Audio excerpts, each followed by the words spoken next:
बंदी छोड़ सतगुरु रामपाल जी परमेश्वर जी की जय हो।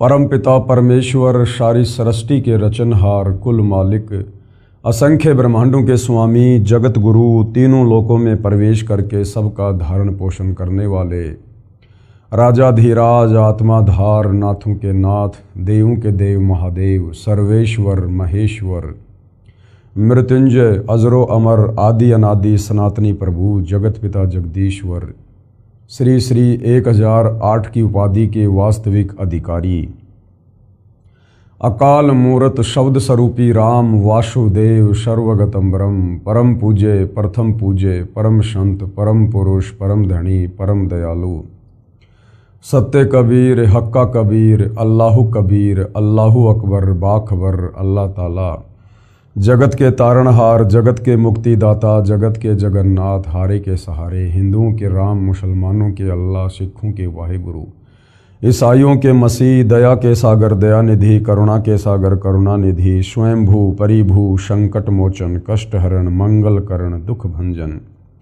अविगत कबीर निर्विकार निर्विषम परमात्मा अलय अलेख सतगुरु आदि अनादि सतगुरु असली मर्यादा पुरुषोत्तम असली राम असली कृष्ण असली घनश्याम असली मुरारी राजाओं के राजा महाराजाओं के महाराजा शहंशाहों के शहंशाह सम्राटों के सम्राट भगवानों के भगवान अल्लाहों के अल्लाह प्रभुओं के प्रभु मसीहाओं के मसीह सच्चे वाहिगुरु बाबाओं के बाबा पीरों के पीर सेठों के सेठ जगत सेठ सावड़सा सेठ सर्वगुण संपन्न अनंत कोटि कलाओं के स्वामी अनंत कोटि ब्रह्मांडों के नायक योगियों में महायोगी ध्यानियों में महाध्यानी सिद्धों में परम सिद्ध ज्ञानियों में तत्वज्ञानी ब्रह्म ज्ञानी महाज्ञानी परम ज्ञानी सर्वश्रेष्ठ ज्ञानी विज्ञानी युवा कबीर समर्थ कबीर असमवात अमित ओजा सच्चे रहनुमा करीम अल्लाह सुबहान अल्लाह दुनिया के अंतिम पैगंबर 8 सितंबर 1951 से गांव धनाना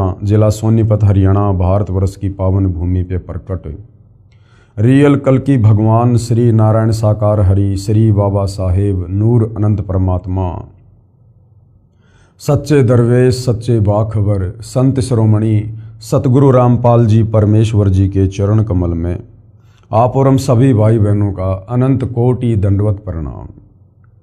सत्साई भाई और बहनों, बहुत बड़ी दया बहुत बड़ी मेहर पूज्य गुरुदेव भगवान की परमेश्वर रामपाल जी की जिनके शुभ आशीर्वाद से विशेष आशीर्वाद से वीवीआईपी आशीर्वाद से पवित्र पुस्तक कबीर बड़ा या कृष्ण जो परम पूज्य सतगुरु रामपाल जी के सत्संगों के संग्रह के ऊपर बनी है, जो हिंदू धर्म के चारों वेद पवित्र गीता जी और 18 पुराणों के ज्ञान का निष्कर्ष निकाल कर बनाई गई है।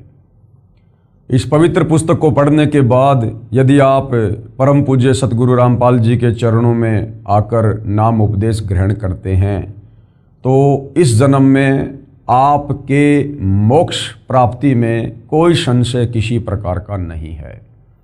साथ में आपकी 101 पीढ़ियों का भी उद्धार होगा, क्योंकि उनको भी भक्ति मार्ग मिलेगा, मोक्ष मार्ग मिलेगा। भाई और बहनों, ये पवित्र पुस्तक हिंदू समाज के लिए एक वरदान से कम नहीं है, क्योंकि सदियों से हमारे नादान तत्व ज्ञानहीन धर्म गुरुओं ने आचार्य शंकराचार्यों ने हमें जो शास्त्रों के विरुद्ध भक्ति करवाकर परमेश्वर से मिलने वाले लाभ से वंचित रखा है। अब ये पवित्र पुस्तक कबीर बड़ा या कृष्ण सबसे पहले तो ये साबित करेगी कि वास्तव में भगवान कौन है जिसकी भक्ति करनी चाहिए, क्योंकि भक्ति तो उस समय शुरू होती है जब हमें पहले भगवान का पता चलता है। सतयुग त्रेता द्वापर कलयुग 5000 वर्ष बीत चुका है। आज तक किसी भी धर्म के किसी भी धर्मगुरु ने परमात्मा चाहने वाली आत्माओं को परमेश्वर के विषय में नहीं बताया, परमेश्वर की परिभाषा के विषय में भी नहीं बताया, ना आत्मज्ञान के विषय में बताया, ना परमात्म ज्ञान के विषय में बताया। अब ठीक का समय आने पर स्वयं सारी सृष्टि के सृजनहार कबीर परमेश्वर सतगुरु रामपाल जी के रूप में धरती पर प्रकट हैं और सर्व धर्मों के धर्मशास्त्रों का निष्कर्ष निकालकर अपने सत्संगों के माध्यम से और पवित्र पुस्तकों के माध्यम से परमात्मा चाहने वाली आत्माओं के समक्ष पेश कर दिया है।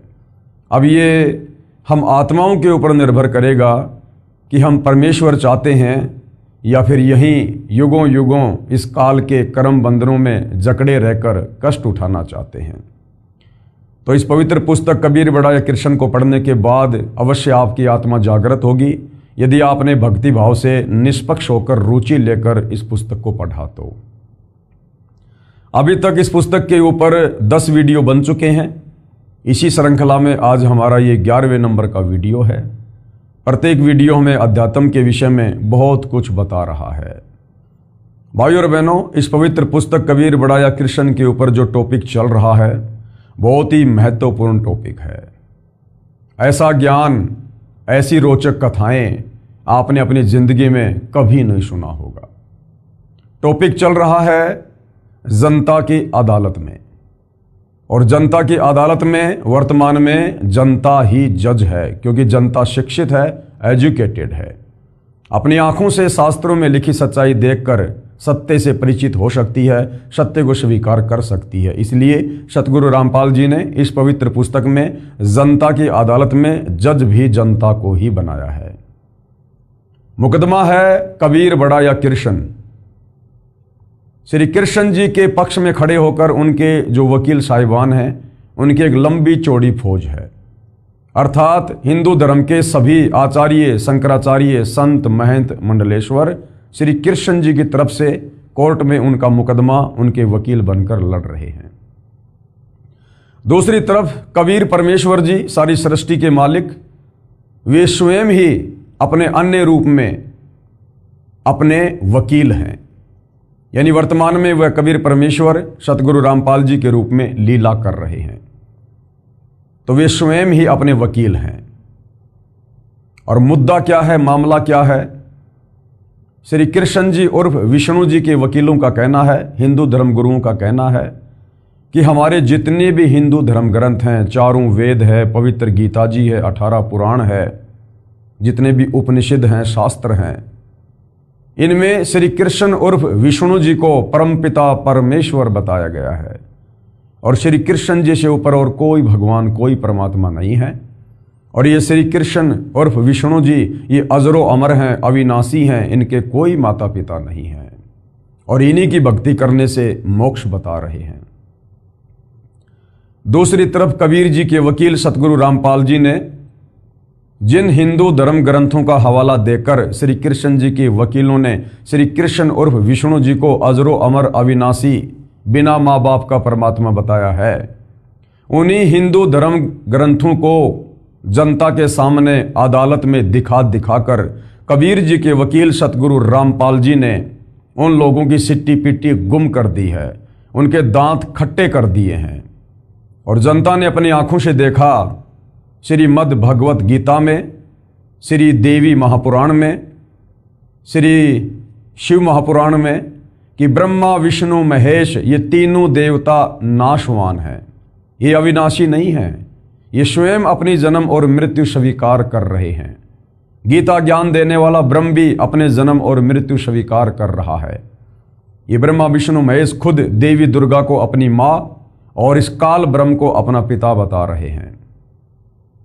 तो भरी अदालत में जनता ने जब सारे सबूत देखे तो जनता को वास्तव में यकीन हुआ कि सदियों से जो गूढ़ सच्चाई हमारे धर्म ग्रंथों में विद्वान थी, लेकिन हमारे ये नादान धर्म गुरु ये केवल एक संस्कृत भाषा के विद्वान थे, इन्हें तत्व ज्ञान नहीं था, जिस कारण से संकेतों में लिखी हुई, कोड वर्ड में लिखी हुई चारों वेदों का सार पवित्र गीता जी के अनुवाद को करते समय भी इन्होंने गलतियां की और यथार्थ अनुवाद जनता को करके नहीं दे पाए और जनता को शास्त्र विरुद्ध साधना पर लगाकर रखे हुए थे।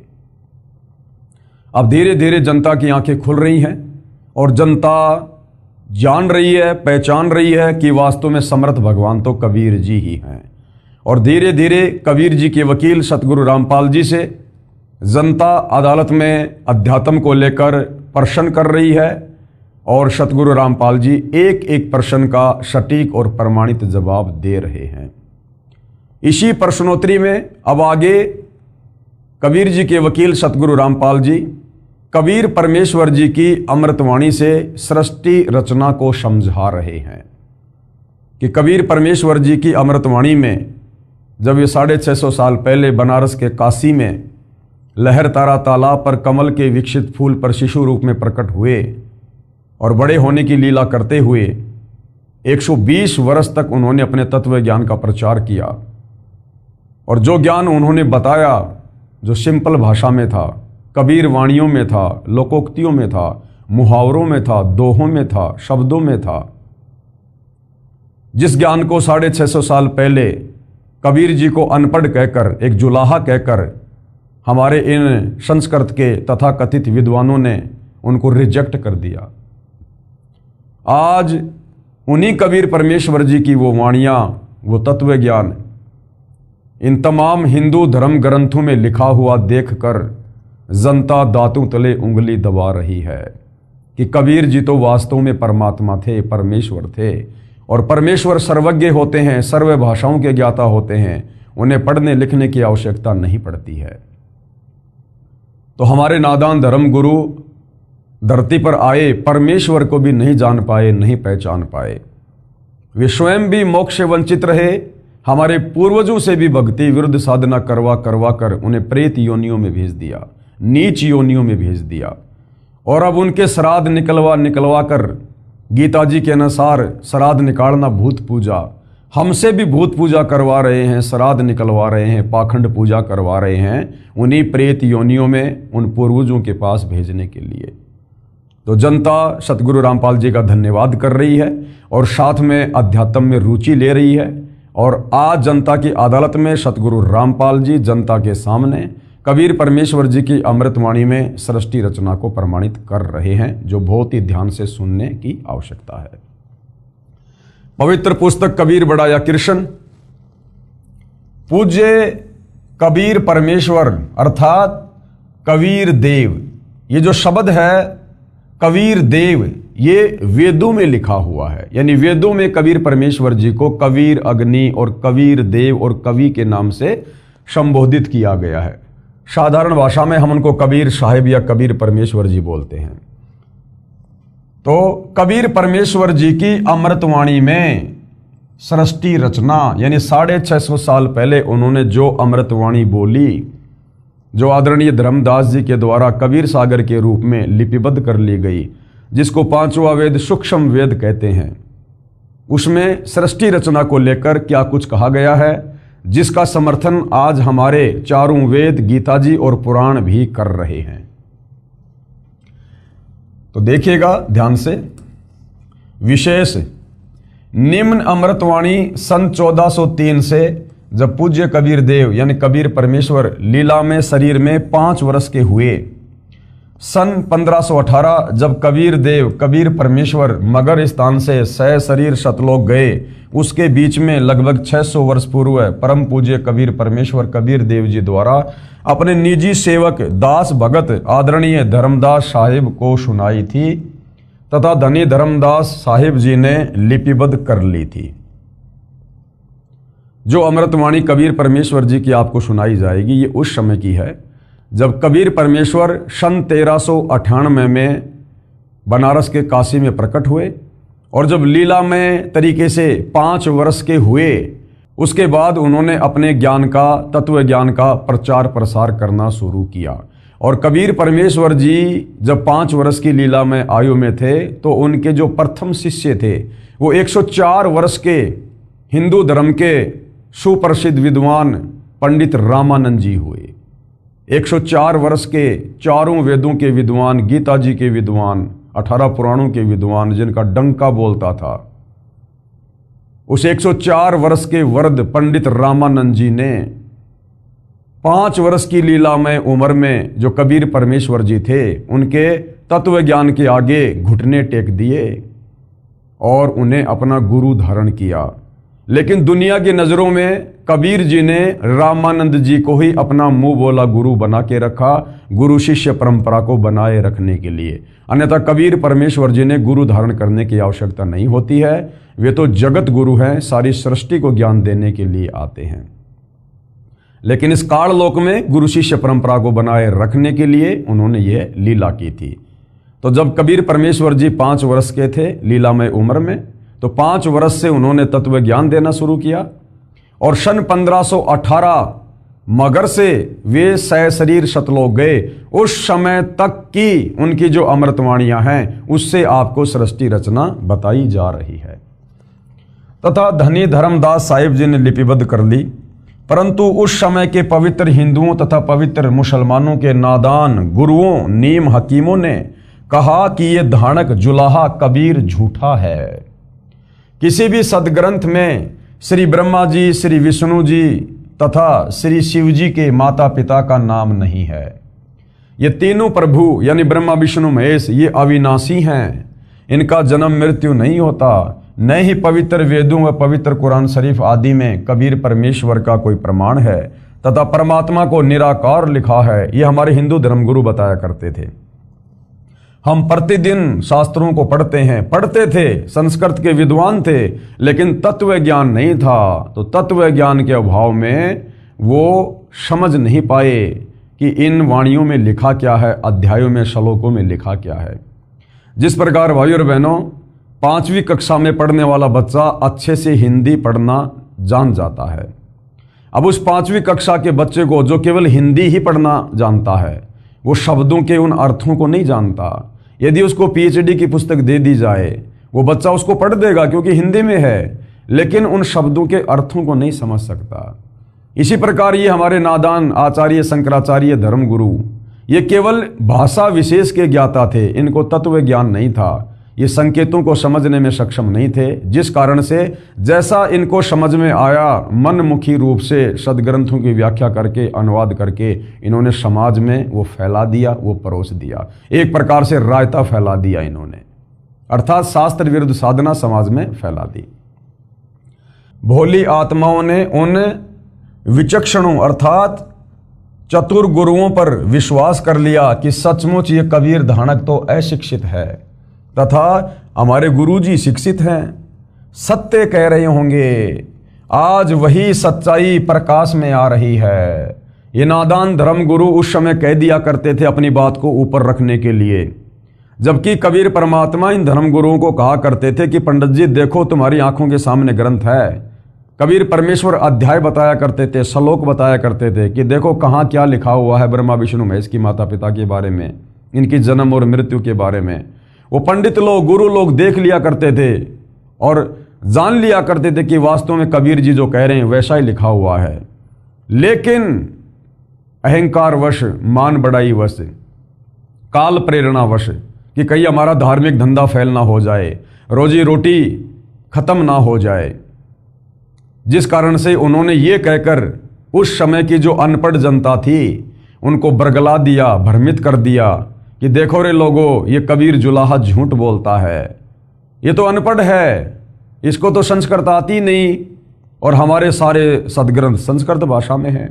तो आम व्यक्ति इस बात को बिल्कुल पक्का समझ लिया करते थे, मान लिया करते थे कि वास्तव में कबीर जी तो जुलाहा है, ये तो अनपढ़ है, संस्कृत आती नहीं, इसे क्या पता शास्त्रों में क्या लिखा है, कबीर जी झूठ बोल रहे हैं और हमारे गुरु जी सही कह रहे हैं। इस प्रकार से उन नादान धर्म गुरुओं की दाल गली रही।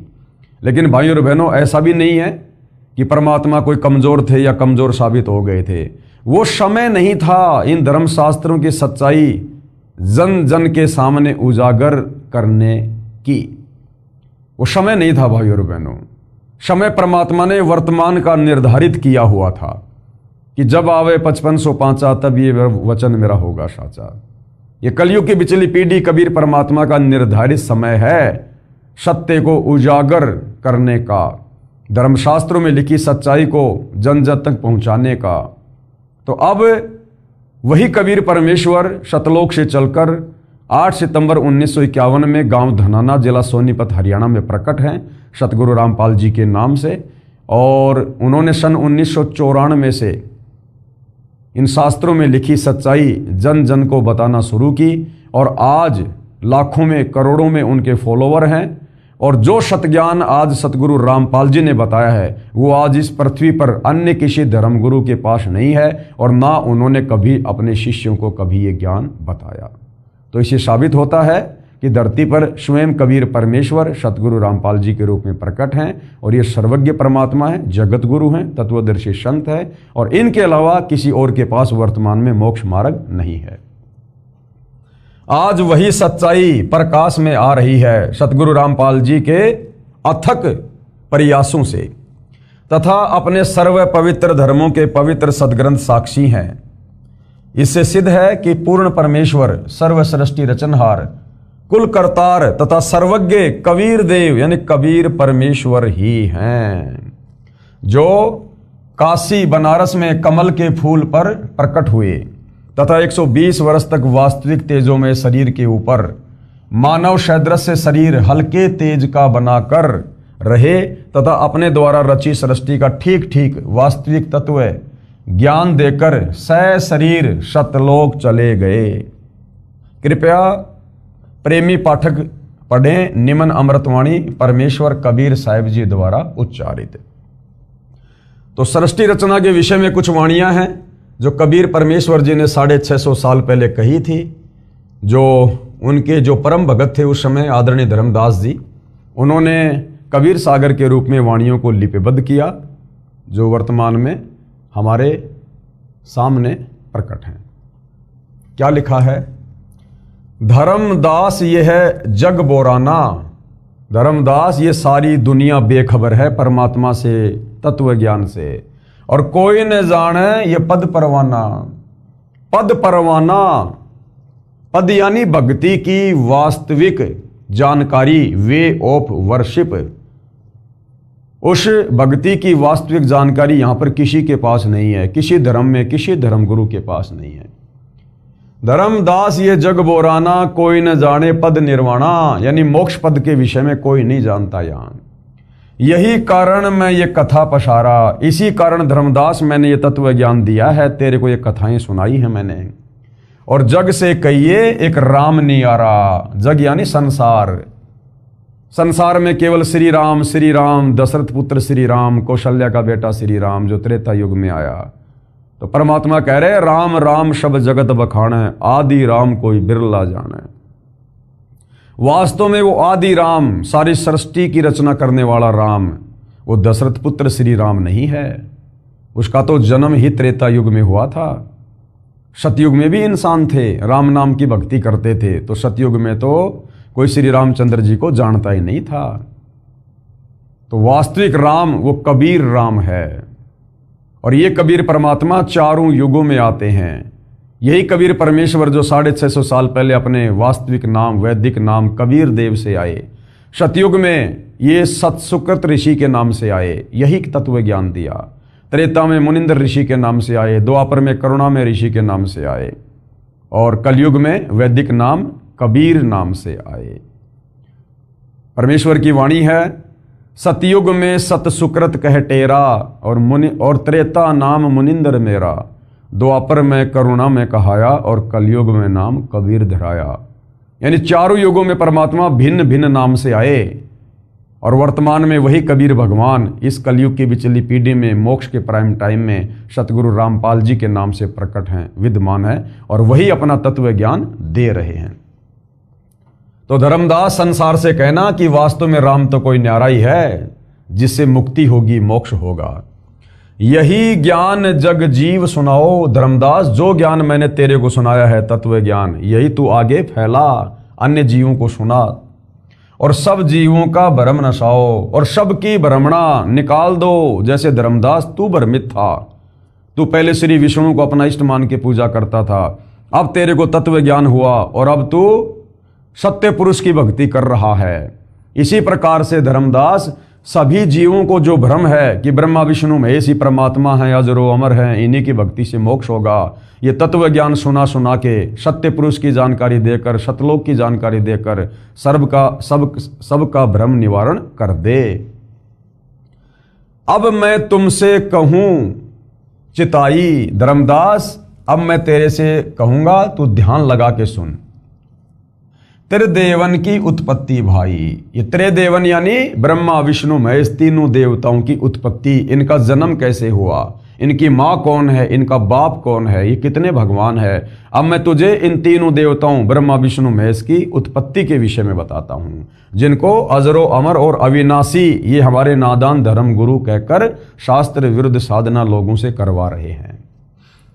कुछ संक्षेप कहूँ गहराई, सब संशय तुमरे मिट जाई। धर्मदास कुछ मैं संक्षेप में ये बातें तुम्हें बताऊंगा जिससे तुम्हारा संशय समाप्त हो जाएगा भक्ति और भगवान को लेकर। भरम गए जग वेद पुराणा, आदि राम का भेद न जाना। भरम गए जग वेद पुराना और आदि राम का भेद न जाना। ये वेदों को पढ़ पढ़ के दुनिया भ्रमित हो रही है, लेकिन उस आदि राम का, सबसे पहले वाले राम का, पूर्ण ब्रह्म परमेश्वर का, सारी सृष्टि के मालिक का किसी को भी ज्ञान नहीं है। उसका भेद कोई भी नहीं जान पाया, वेद पढ़ने वाले भी नहीं जान पाए।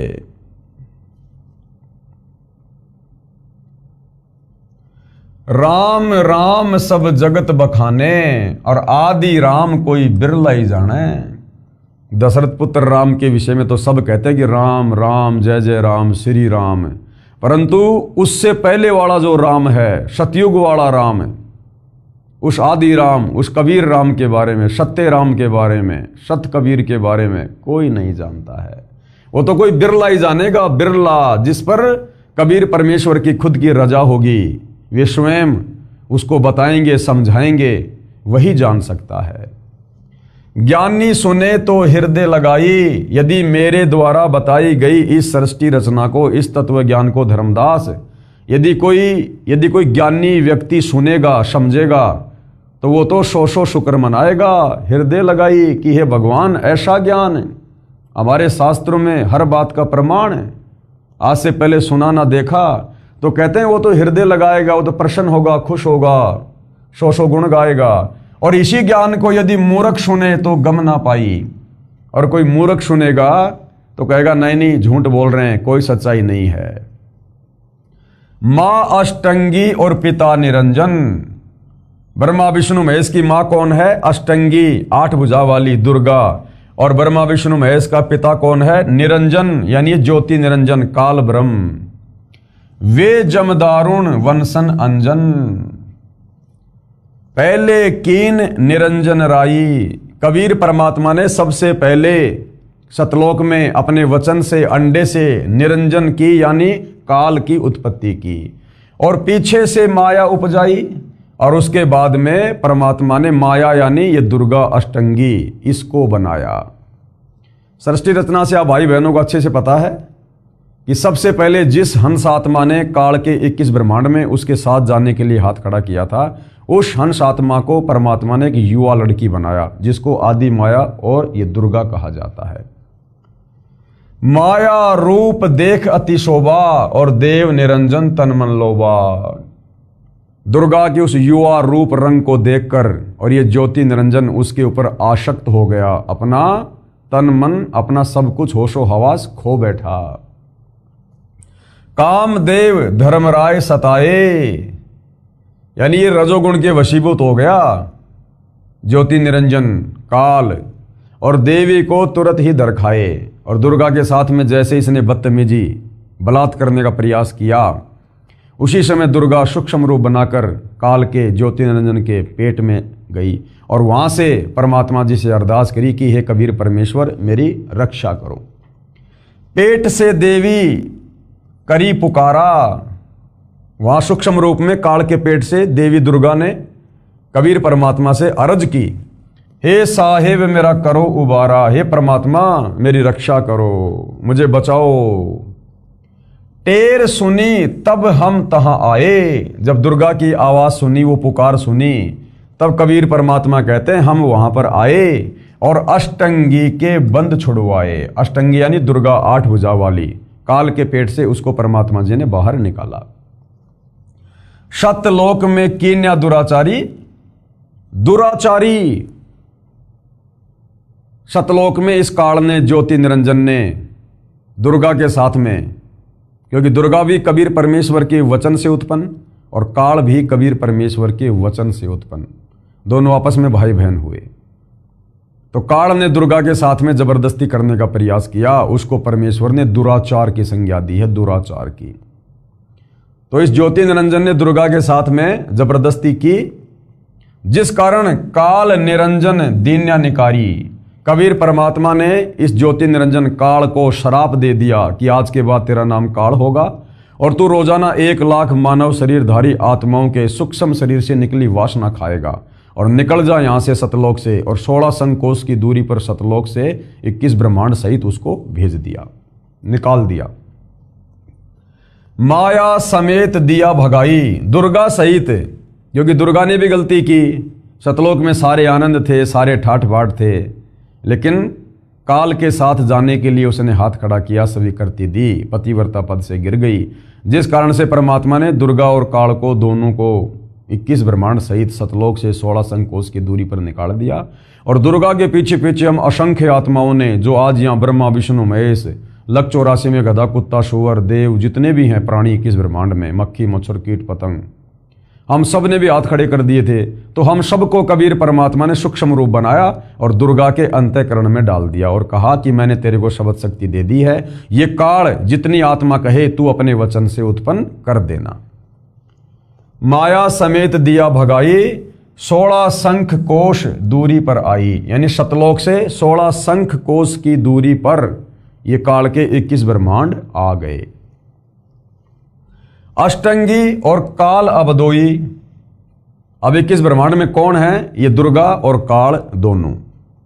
मंद कर्म से गए बिगोई, इन्होंने सतलोक में वो गंदा कर्म किया। गंदा कर्म मतलब दुर्गा ने तो ये गलती करी कि वो अपने परमपिता परमेश्वर के पतिव्रता पद से गिर गई हाथ खड़ा करके। और काल ने क्या मंदा कर्म किया? दुर्गा के यौवन को देखकर, रूप रंग को देखकर उसके ऊपर आसक्त होकर जबरदस्ती करने का उसने जो है कुप्रयास किया। तो इन कुकर्मों के चलते दोनों को वहां से निकाल दिया। और हम जितनी भी आत्माएं थी, हमने भी काल के साथ उसके 21 ब्रह्मांड में आने के लिए हाथ खड़ा किया, तो हमने भी सजा पाई। धर्म राय को हिकमत कीन्या और नख रेखा से भग कर लेना। अब धर्म राय इस काल को कहते हैं। इसने कहा था कि भगवान मैं सत्य का राज करूंगा, जो जैसा कर्म करेगा 21 ब्रह्मांड में उस प्राणी को वैसा ही मैं फल दूंगा, मैं धर्म का राज करूंगा, सत्य का राज करूंगा। इसलिए काल को धर्म राय भी कहते हैं। नख रेखा से भग कर लेना, अपने नाखूनों से, अपनी वचन शक्ति से, सिद्धि शक्ति से इसने यहां आकर दुर्गा को स्त्री इंद्री लगाई अपनी काम वासना की पूर्ति के लिए।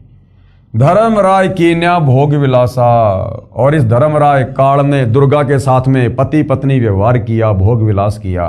माया को रही तब आशा, काल ने दुर्गा के साथ भोग विलास किया यानी सेक्स की। उसके बाद दुर्गा जो है ये प्रेग्नेंट हो गई। माया को रही तब आशा। 3 पुत्र अष्टंगी जाए, अष्टंगी यानी दुर्गा आदि माया, इसने 3 पुत्रों को जन्म दिया। 3 पुत्र अष्टंगी जाए। 650 साल पहले कबीर भगवान ने यह अमृतवाणी कही थी, जो उस समय के नादान धर्मगुरुओं ने अभिमानवश रिजेक्ट कर दिया। और आज हमारी ये पवित्र गीता, देवी महापुराण आज इस सृष्टि रचना का समर्थन कर रहे हैं कि हाँ बिल्कुल ब्रह्मा विष्णु महेश की माँ दुर्गा है और इनका जो पिता है वो काल है। 3 पुत्र अष्टंगी जाए, और क्या नाम रखे? ब्रह्मा विष्णु शिव नाम धराए। क्या नाम रखे उनके? ब्रह्मा विष्णु और शिव। 3 देव विस्तार चलाए, और इनमें ये जग धोखा खाए। और यही तीनों देवता काल और दुर्गा के ये तीनों पुत्र ब्रह्मा विष्णु महेश 3 देव विस्तार चलाए। फिर इस काल ने क्या किया? 3 पुत्रों की उत्पत्ति कर दी। समय आने पर उनको तैयार कर दिया सृष्टि रचना के लिए, एक एक गुण से युक्त करके। ब्रह्मा जी को रजोगुण से युक्त कर दिया, विष्णु जी को शतोगुण से, शंकर जी को तमोगुण से।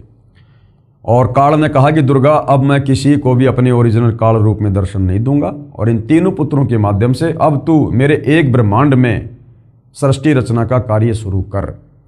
तो एक ब्रह्मांड में 3 लोकों में, पृथ्वीलोक, स्वर्गलोक और पाताल लोक, इस एक ब्रह्मांड में जो सृष्टि रचना का कार्य जो चल रहा है रजोगुण के प्रभाव से, ब्रह्मा जी के रजोगुण के प्रभाव से, यहां पर सभी जीव जबरदस्ती वासना से प्रेरित होकर संतान उत्पत्ति करते हैं। हमसे जबरदस्ती संतान उत्पत्ति करवाई जा रही है। विष्णु जी के सतोगुण के प्रभाव से ना चाहते हुए जबरदस्ती हम मोह ममता में बंधे रहते हैं, मेरा बेटी, मेरा बेटा, मेरी कार, मेरी कोठी। और श्री शंकर जी के तमोगुण के प्रभाव से लड़ाई झगड़ा, मन मुटाव, राग द्वेष, ईर्ष्या, इस प्रकार की भावना। काल ये सब कुछ क्यों करवा रहा है? अपने भोजन के लिए, क्योंकि उसे प्रतिदिन 1 लाख मानव शरीरधारी आत्माओं के सूक्ष्म शरीर से निकली वासना खाने का श्राप लगा है। जब ये मानव शरीरधारी प्राणी शरीर छोड़ता है, स्त्री या पुरुष, सबसे पहले ये जीवात्मा सूक्ष्म शरीर में काल के पास 21वें ब्रह्मांड में जहाँ पर ये रहता है, जहाँ पर इसने तपतशिला बना रखी है, ये आत्मा वहाँ जाती है सूक्ष्म शरीर में। और वहाँ पर ये काल सभी आत्माओं को प्रतिदिन 1 लाख सूक्ष्म शरीरधारी आत्माओं को तपतशिला पर भूनता है, जैसे हम तवे के ऊपर जीरा भूनते हैं, चटक चटक करता है। तो सूक्ष्म शरीर में आत्मा मरती नहीं है, लेकिन वो बहुत ज़्यादा पीड़ा सहन करती है, बेहोश हो जाती है। और सारे जीवन काल में उस स्त्री या पुरुष ने जो भी विषय वासना की है, जो भी गंदा कुछ खाया पिया, शराब, मांस, तंबाकू, बीड़ी, सिगरेट, चोरी, जारी, ठगी, व्यभिचार, जो भी विषय वासना उसके सूक्ष्म शरीर में जमा हो जाती है, उसको ये काल तपतशिला पर भून भून के जैसे गन्ने का जूस निकाला जाता है, इस प्रकार से इस आत्मा की वासना निकालता है और आत्मा बेहोश हो जाती है, कायल हो जाती है। उसके बाद उस वासना को ये खाता है और उस आत्मा को फिर अपने विधान अनुसार धर्मराज के दरबार में भेज देता है। वहाँ जाकर आत्मा होश में आती है और लाइन में लगी रहती है। अब आगे गधा बनना है, कुत्ता बनना है, नरक में जाना है, स्वर्ग में जाना है, या कोई संस्कार शेष है तो वापस धरती पर जाकर मनुष्य जन्म प्राप्त करना है। और ये वासना ये किस प्रकार से जमा होती है भाई और बहनों? जिस प्रकार हम उदाहरण के लिए रसगुल्ला खाते हैं, आपने जैसे रसगुल्ला अपने मुंह में लिया, जीभ पर रखा, आपको एक टेस्ट आएगा रसगुल्ले का, क्या स्वाद है, वो है वासना, वो वासना है। आपने शराब अपने मुंह में डाली, शराब को मुंह में डालते ही, जीभ पर डालते ही आपको उसका एक टेस्ट आएगा, जैसा भी है, वो वासना है। वो कहाँ जमा हो रही है? वो हमारे सूक्ष्म शरीर में जमा हो रही है। हमारे मुंह से अंदर वो वस्तु जाते ही उसका कोई टेस्ट नहीं रहता। तो वो जो वासना जमा हो रही है, खट्टी, मीठी, तीखी, जैसी भी है, वो वासना हमारे सूक्ष्म शरीर में जमा होती रहती है। और जिसमें जितनी ज़्यादा वासना होती है, तपतशिला पर उसको उतने ज़्यादा टाइम तक भूना जाता है, उतना ज़्यादा वो दुखी होता है, परेशान होता है। तो वो वासना ये काल खाता है, इस वासना को खाने का श्राप लगा हुआ है। तो क्या कहते हैं? 3 देव विस्तार चलावे, एक ब्रह्मांड में काल की सृष्टि, तीनों देवता ब्रह्मा विष्णु महेश चला रहे हैं। इनमें ये जग धोखा खावे और ये ब्रह्मा विष्णु महेश को ही पूर्ण ब्रह्म परमात्मा मान के, भगवान मान के, क्योंकि काल तो सबके सामने आता नहीं, उसने सौगंध खा रखी है कि मैं तो मेरे काल रूप में किसी को दर्शन दूंगा नहीं। अगर मेरे तीनों बेटों ब्रह्मा विष्णु महेश को सच्चाई का पता चल गया तो मेरे लिए फिर ये संतान उत्पत्ति करना, ये काम ये बंद कर देंगे, फिर मैं खाऊंगा क्या? तो दुर्गा को इसने सख्त हिदायत दे रखी है कि दुर्गा मेरे बारे में, औरों को तो छोड़ो, मेरे तीनों बेटे ब्रह्मा विष्णु महेश को भी हकीकत का मत बता देना कि बेटा तेरा बाप पहले सतलोक में रहता था, ऐसे ऐसे तेरे बाप ने तप किया, गलती की, फिर तेरे बाप को कबीर भगवान ने शराप दिया, उस शराप के चलते फिर ये तुम्हारे से ये गंदा कर्म करवा रहा है। तो दुर्गा को भी इसने डरा रखा है, धमका रखा कि अगर मेरा भेद मेरे पुत्रों को भी दे दिया तो मेरे से बुरा कोई नहीं होगा। तो ब्रह्मा विष्णु महेश को अपनी माँ का तो पता है कि दुर्गा है, लेकिन बाप का नहीं पता। अरे जिसको अपने बाप का नहीं पता, हम उनको भगवान मान के पूज रहे हैं। तो काल के एक ब्रह्मांड में 3 लोक की सृष्टि ब्रह्मा विष्णु महेश चला रहे हैं और सभी जीव इन्हीं को भगवान मानकर कर्म बंधनों में उलझे हुए हैं। पुरुष गम कैसे कोई पावे? अब बताओ 21 ब्रह्मांड में उस पुरुष यानी असली भगवान कबीर के बारे में कोई कैसे जान पाएगा? ब्रह्मा विष्णु महेश को तो पता नहीं है, दुर्गा काल के डर से बताती नहीं है और काल किसी को बताएगा नहीं। अगर पता चल गया तो सारे जीव सतलोक चले जाएंगे, फिर इसके भोजन का क्या होगा? तो परमात्मा कहते हैं अब बताओ 21 ब्रह्मांड में किसी को उस भगवान के बारे में, सारी सृष्टि के मालिक के बारे में, सतलोक के राजा कबीर के बारे में कैसे पता चले? इसलिए वो कबीर परमात्मा खुद ही चलकर धरती पर संत रूप में, तत्वदर्शी संत रूप में आता है, अपने आप को छुपाता है कि मैं तो भगवान का भेजा हुआ हूं, मैं तो उसका दास हूं, उसका नौकर हूं, ताकि हम उसके ज्ञान को समझें। अगर वो इंसान रूप में आके कह दे मैं भगवान हूं तो कोई भी उसके ज्ञान को स्वीकार नहीं करेगा कि ये तो बड़ा अहंकारी आदमी है, बड़ा पाखंडी आदमी है, हमारे सामने जन्म लिया और अपने आप को भगवान कह रहा है। इसलिए कबीर भगवान ने अपने आप को छुपाना पड़ता है अपने आप को तत्वदर्शी संत कहते हैं, जगत गुरु कहते हैं, साधु कहते हैं, भगवान का भेजा हुआ दास कहते हैं। पुरुष गम कोई कैसे पावे, ये काल निरंजन जग भरमावे। इस काल ने अपने पुत्र ब्रह्मा विष्णु महेश और दुर्गा के माध्यम से पूरे संसार को भ्रमित कर रखा है, असली भगवान को लेकर, भक्ति को लेकर। 3 लोक, पृथ्वी लोक, पाताल लोक और स्वर्ग लोक, 3 लोक अपने सुत दीन्या, अपने सुत यानी अपने बेटों को दे दिए 3 लोक एक ब्रह्मांड में, पृथ्वी पाताल स्वर्ग। यहां का स्वामी बना दिया इनको, एक एक गुण का, रजोगुण का ब्रह्मा जी को, शतोगुण का विष्णु जी को, तमोगुण का शंकर जी को, और सारे जीव इन्हीं को भगवान मानकर पूज रहे हैं। और शून्य निरंजन बाशालीन्या, और ये निरंजन ज्योति निरंजन काल, इसने शून्य में, शून्य यानी 21 ब्रह्मांड में सबसे ऊपर की जो जगह है जहां पर यह तपतशिला बनाकर रहता है, वहां फिर ये निवास करने लगा। अलख निरंजन सुन ठिकाना, इस अलख निरंजन, अब इसको ये अलख निरंजन क्यों कहने लग गए? क्योंकि चारों वेदों में और पवित्र गीता जी में केवल इस ब्रह्म तक की साधना का ही मंत्र है, यानी काल का ओम मंत्र ही है चारों वेदों में। जानकारी तो उस पूर्ण परमात्मा की है, लेकिन जो प्राप्ति का मंत्र है वो केवल ओम मंत्र है। यजुर्वेद अध्याय 40 मंत्र 10 और 15 और गीता अध्याय 8 श्लोक नंबर 13। ओम इति एक अक्षर ब्रह्म व्यवहरण माम अनुस्मरण, ये परियाति तजन देहम सयाति परमाम गतम। तो हमारे ऋषि मुनियों ने, महात्माओं ने क्या किया?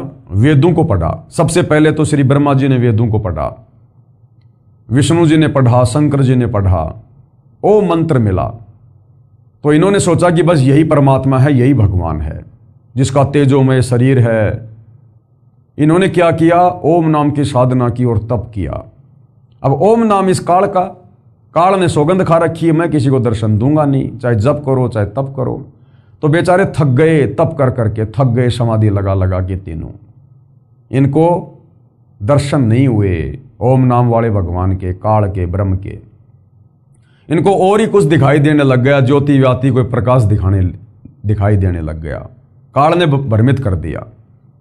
तो इन्होंने फिर समाधि से बाहर आके लोगों को क्या बताया कि भगवान का तो प्रकाश रूप है, बाकी भगवान निराकार है। अरे निराकार का प्रकाश कैसे दिखाई देगा? फिर प्रकाश कैसे दिखाई देगा? प्रकाश उसी का तो होगा जो कोई वस्तु होगी, कोई साकार होगा। अब कोई कहे कि सूर्य निराकार है लेकिन सूर्य का प्रकाश है, तो बिना सूरज के, अगर सूरज साकार है तो ही तो उसका प्रकाश होगा। हमारे घरों में जो बल्ब जलते हैं, ट्यूब जलती है, अगर ट्यूब है तो ही उसकी लाइट होगी, बिना ट्यूब के लाइट भी नहीं हो सकती। लेकिन इतनी बुद्धि, इतना दिमाग तत्व ज्ञान के बिना भाई और बहनों हो नहीं सकता। तो ब्रह्मा विष्णु महेश ने सोचा कि भाई भगवान तो निराकार है, उसका तो ज्योति रूप है, बस जगमग जगमग ज्योति वही भगवान है, बस ज्योत स्वरूपी राम। अब ब्रह्मा जी ने, विष्णु जी ने, शंकर जी ने जब भगवान के दर्शन नहीं किए, काल ने दर्शन नहीं दिए और भगवान को कह दिया अलख निरंजन, यानी वो परमात्मा दिखाई नहीं देता। उसके बाद फिर ये वेदों का ज्ञान ब्रह्मा जी ने अपने वंशजों को, मनु जैसों को दिया। अब जब ब्रह्मा जी को ज्ञान नहीं, भगवान के दर्शन नहीं, तो मनु को कहाँ से होते? उन्होंने भी वेदों को पढ़ा, समाधि लगाई, जैसा भी किया, वो ही अपनी घिसी पीटी व्याख्या उन्होंने आगे समाज में फैला दी कि परमात्मा तो निराकार है, ब्रह्म तो निराकार है, उसको देखा नहीं जा सकता, उसका तो ज्योति रूप है। वो ही आज तक चल रहा था दुनिया में। अब सतगुरु रामपाल जी ने आकर बताया कि ये तुम्हारा ब्रह्म, ये अलख निरंजन, ये साकार है, मनुष्य दृश्य है, इसका काल रूप है, लेकिन इसकी मजबूरी है, ये किसी को दर्शन नहीं देता, इसने सौगंध खा रखी है। गीता अध्याय 11 श्लोक नंबर 46-47 पढ़ लेना कि मैं किसी को भी दर्शन नहीं दूंगा, किसी को भी। तो अलख निरंजन सुन ठिकाना, इस ज्योति निरंजन का ठिकाना कहाँ है? सुन में, 21वें ब्रह्मांड की जो सुन है वहां पर, वहां रहता ये।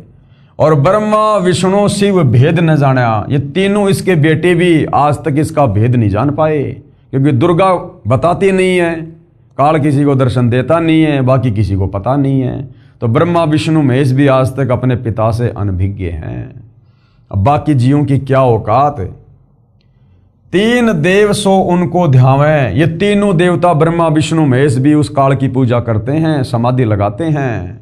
निरंजन का वे पार न पावें, लेकिन आज तक उसके भी दर्शन नहीं कर पाए। उसके भी अलख निरंजन बड़ा बटपारा, बटपारा यानी ठग। ये ज्योति निरंजन जो निराकार भगवान बन के बैठा ना, ये बड़ा ठग है। ये किस ब्रह्मांड में सबको ठग रहा है, अपने बेटों को भी नहीं छोड़ता ये। और तीन लोक जीव कीन आहारा, तीनों लोकों के प्राणियों का, स्वर्ग लोक में जो लोग मरते हैं, पृथ्वी लोक पर जो मरते हैं, पाताल लोक में जो मरते हैं, उसके बाद उनको ये तपतशिला पे भून भून के खाता है। अपने तीनों बेटे ब्रह्मा विष्णु महेश को भी नहीं छोड़ता। समय आने पर इनको भी तपतशिला पे भून भून के खाता है ये। तो तीन लोक के प्राणियों का ये काल आहार करता है, क्योंकि इसको प्रतिदिन 1 लाख मानव शरीरधारी आत्माओं के सूक्ष्म शरीर से निकली वासना, गंध, वो मैल खाने का शराब लगा हुआ है। ब्रह्मा विष्णु शिव नहीं बचाए, ये ब्रह्मा विष्णु शिव भी नहीं बच पाए काल का भोजन बनने से। शकल खाए पुन धूर उड़ाए, ऐसी दुर्गति करता ये, सबको खाता है। और तिनके सुत हैं तीनों देवा, और आंदर जीव करत हैं सेवा। तिनके सुत हैं तीनों देवा, इस काल के पुत्र हैं तीनों देवता ब्रह्मा विष्णु महेश। और आंदर जीव, और जो ज्ञानहीन प्राणी हैं, जिनको तत्व ज्ञान नहीं, शास्त्रों का ज्ञान नहीं, वो प्राणी, वो स्त्री, वो पुरुष, वो देवलोग, वो गंधर्व, यक्ष, वो किन्नर, तीनों लोकों में इन्हीं ब्रह्मा विष्णु महेश की पूजा करते हैं, इनकी सेवा करते हैं। उनको अंधा कहा है, क्योंकि शास्त्रों में, चारों वेदों में और पवित्र गीता जी में कहीं भी ब्रह्मा विष्णु महेश की पूजा करने को नहीं कहा गया है। बल्कि पवित्र गीता अध्याय 7 श्लोक नंबर 12 से 15 में तीनों गुणों की पूजा करने वालों को, 3 गुण कौन? रजगुण ब्रह्मा, सतगुण विष्णु, तमगुण शंकर। इन तीनों देवताओं की पूजा करने वालों को इस काल ब्रह्म ने, गीता ज्ञानदाता ज्योति निरंजन ने 4 गालियां दी हैं, जो ब्रह्मा विष्णु महेश को भगवान मान के पूजते हैं कि राक्षस स्वभाव को धारण किए हुए मनुष्यों में नीच, दूषित कर्म करने वाले मूर्ख मेरी साधना भी नहीं करते। अकाल पुरुष काहू नहीं चीन्या, अकाल यानी जो कभी काल के अंतर्गत नहीं आता, जिसको काल नहीं खा सकता, अविनाशी परमात्मा, अकाल मूर्त यानी कबीर भगवान सत्य पुरुष कहते हैं अकाल पुरुष काहू नहीं चीन्या, उसको तो किसी ने भी नहीं जाना, किसी ने भी नहीं पहचाना आज तक, क्योंकि किस ब्रह्मांड में कोई बताने वाला ही नहीं, या काल किसी को जानकारी होने नहीं देता, या तो खुद ही भगवान बन के बैठा ये। तो 21 ब्रह्मांड के प्राणियों को, बेचारों को कहां से उस अकाल मूर्त शब्द स्वरूपी राम कबीर भगवान के बारे में पता चलता। काल पाए सब ही गए लीन्या, ब्रह्म काल सकल जग जाने, इस काल को ही ब्रह्म यानी भगवान के नाम से पूरी 21 ब्रह्मांड की आत्माएं जानती हैं कि बस ये ब्रह्म ही भगवान है, ब्रह्म ही भगवान है, वो निराकारी भगवान है। तो इस काल ब्रह्म को, वैसे ब्रह्म शब्द ये कबीर भगवान के लिए है, ब्रह्म यानी परमात्मा, लेकिन इस काल ने यहां पर अपने आप को भी ब्रह्म घोषित कर दिया, ब्रह्म, जीवों को धोखा देने के लिए। तो कहते हैं काल ब्रह्म सकल जग जाने, इस काल ब्रह्म को तो पूरी दुनिया जानती है कि वो ओम नाम वाला भगवान काल ब्रह्म, महाकाल, ज्योति निरंजन, अलख निरंजन, केवल 21 ब्रह्मांड के प्राणी इसी तक सीमित हैं। आदि ब्रह्म को ना पहचाना, उस आदि ब्रह्म, सबसे पहले वाले ब्रह्म, सबसे पहले वाले भगवान कबीर देव को, जो सतलोक में रहते हैं, सारी सृष्टि के मालिक है, उसको कोई नहीं जानता, कोई नहीं पहचानता। इसलिए भाइयों और बहनों, वो आदि ब्रह्म कबीर भगवान खुद ही इस 21 ब्रह्मांड में प्रकट होता है, हमारे जैसा इंसान रूप धारण करता है, अपने तेज पुंज के शरीर को हल्का करके प्रकट होता है, आप और हमें अपनी आत्माओं को सतज्ञान बताने के लिए, वापस सतलोक ले जाने के लिए। आदि ब्रह्म को ना पहचाने। तीनों देव और अवतारा, ये तीनों देवता ब्रह्मा विष्णु महेश और इनके अंश अवतार जो यहां पर पृथ्वी पर प्रकट होते हैं, जैसे विष्णु जी के अवतार के रूप में त्रेता में रामचंद्र जी आए, द्वापर में श्री कृष्ण जी आए, ऐसे ब्रह्मा जी के अवतार के रूप में, ऐसे ही श्री शंकर जी अपने अवतार यहां भेजता है, जैसे हनुमान जी थे, और जो रुद्र अवतार हैं 11। ताको भजे सकल संसारा, ये सारा संसार, तीनों लोकों के प्राणी इन्हीं ब्रह्मा विष्णु महेश को और इनके जो अवतारगण हैं उन्हीं को परमात्मा मानकर पूजते रहते हैं, क्योंकि ये ब्रह्मा विष्णु महेश और इनके अवतार ऊपर के लोगों से काल के द्वारा दी गई थोड़ी बहुत कोई शक्ति लेकर आते हैं, यानी अन्य आम प्राणियों से ज़्यादा ताकतवर, शक्तिशाली, सिद्धि युक्त होते हैं और कुछ ऐसे कार्य कर देते हैं जिससे ये आम प्राणियों में भगवान सिद्ध हो जाते हैं। तो आम प्राणी बेचारे फिर इन्हीं को परमात्मा मान के, भगवान मान के, महापुरुष मान के और इन्हीं की पूजा शुरू कर देते हैं। ये भी काल की सुनियोजित एक चाल है, षड्यंत्र है, जीवों को भक्ति से भटकाने के लिए। तीनों देवता और अवतारा, ताको बजे सकल संसारा। तीनों गुण का ये विस्तारा, रजगुण ब्रह्मा, सतगुण विष्णु, तमगुण शंकर। तीनों गुण का ये विस्तारा, धर्मदास मैं कहूँ पुकारा। धर्मदास अब मैं तुझे बताऊंगा सारी बातें कि किस प्रकार से ब्रह्मा विष्णु महेश के माध्यम से इस काल ने सब जीवों को भ्रमित कर रखा है। गुण तीनों की भक्ति में, गुण तीन, रजगुण, सतगुण, तमगुण। रजगुण ब्रह्मा, सतगुण विष्णु, तमगुण शंकर। हे धर्मदास, कबीर परमात्मा कह रहे हैं इन तीनों गुण, इन तीनों देवताओं की भक्ति में सारा संसार भूला पड़ा है। कहे कबीर निज नाम बिन कैसे उतरे पार। कबीर परमात्मा कह रहे हैं बिना वास्तविक नाम के, जिस नाम से मोक्ष होगा, वापस सतलोक जाओगे, उस वास्तविक नाम के बिना, जिसका जिक्र गीता अध्याय 17 श्लोक 23 में है, ओम तत् सत इति निर्देशे ब्रह्मण त्रिविध समर्थे। कहते हैं जब तक वो ओम तत् सत वाला जो ओरिजिनल नाम है, जो गीता जी में संकेत में लिखा हुआ है, उसको तत्वदर्शी संत ही खोल के बताएगा। जब तक वो नाम तत्वदर्शी संत से नहीं मिलेगा तब तक जीव आत्मा की मुक्ति नहीं हो सकती। कैसे उतरे पार, पार उतरना यानी सतलोक चले जाना। तो गुरुदेव भगवान हमें कितने बढ़िया तरीके से सरलार्थ करके परमेश्वर ने लिख कर समझाया है, देखिएगा। उपरोक्त अमृतवाणी में, जो अमृतवाणी अभी हमने कबीर परमेश्वर जी की ये पढ़ी है, उपरोक्त अमृतवाणी में परमेश्वर कबीर साहिब जी अपने निजी सेवक श्री धर्मदास साहिब जी को कह रहे हैं कि धर्मदास, ये सर्व संसार तत्व ज्ञान के अभाव से विचलित है। किसी को पूर्ण मोक्ष मार्ग तथा पूर्ण सृष्टि रचना का ज्ञान नहीं है। इसलिए मैं आपको मेरे द्वारा रची सृष्टि की कथा सुनाता हूं, क्योंकि उस परमेश्वर कबीर के द्वारा रची गई सृष्टि की कहानी वो परमात्मा स्वयं ही सुना सकता है, दूसरा कोई नहीं बता सकता। बुद्धिमान व्यक्ति तो तुरंत समझ जाएंगे, परंतु जो सर्व परमाणु को देखकर भी नहीं मानेंगे। यानी अब आगे आपको जो अमृतवाणी आपने पढ़ी है सृष्टि रचना को लेकर, जो सत्य कथा, अमर कथा, ये सारी बातें आपको हिंदुओं के धर्मशास्त्रों में लिखी हुई बताएंगे। तो कबीर परमेश्वर ने कहा कि धर्मदास, अगर आंखों सारे प्रमाण देखकर भी कोई नहीं मानेगा, वो तो मूर्ख प्राणी है, वो तो काल का गुलाम है। और जो सारे प्रमाण देकर स्वीकार कर लेगा, समझ लेना वो भक्ति का अधिकारी जीव है। परंतु जो सारे प्रमाणों को देखकर भी नहीं मानेंगे, वे तो नादान प्राणी, काल प्रभाव से प्रभावित है, वे भक्ति योग्य नहीं हैं। अब मैं बताता हूं तीनों भगवानों ब्रह्मा जी, विष्णु जी तथा शिव जी की उत्पत्ति कैसे हुई, यानी इनका जन्म कैसे हुआ। इनकी माता जी तो अष्टंगी यानी दुर्गा है, माँ अष्टंगी, पिता निरंजन, तथा इनका पिता ज्योति निरंजन है। इसका नाम ज्योति निरंजन क्यों पड़ा?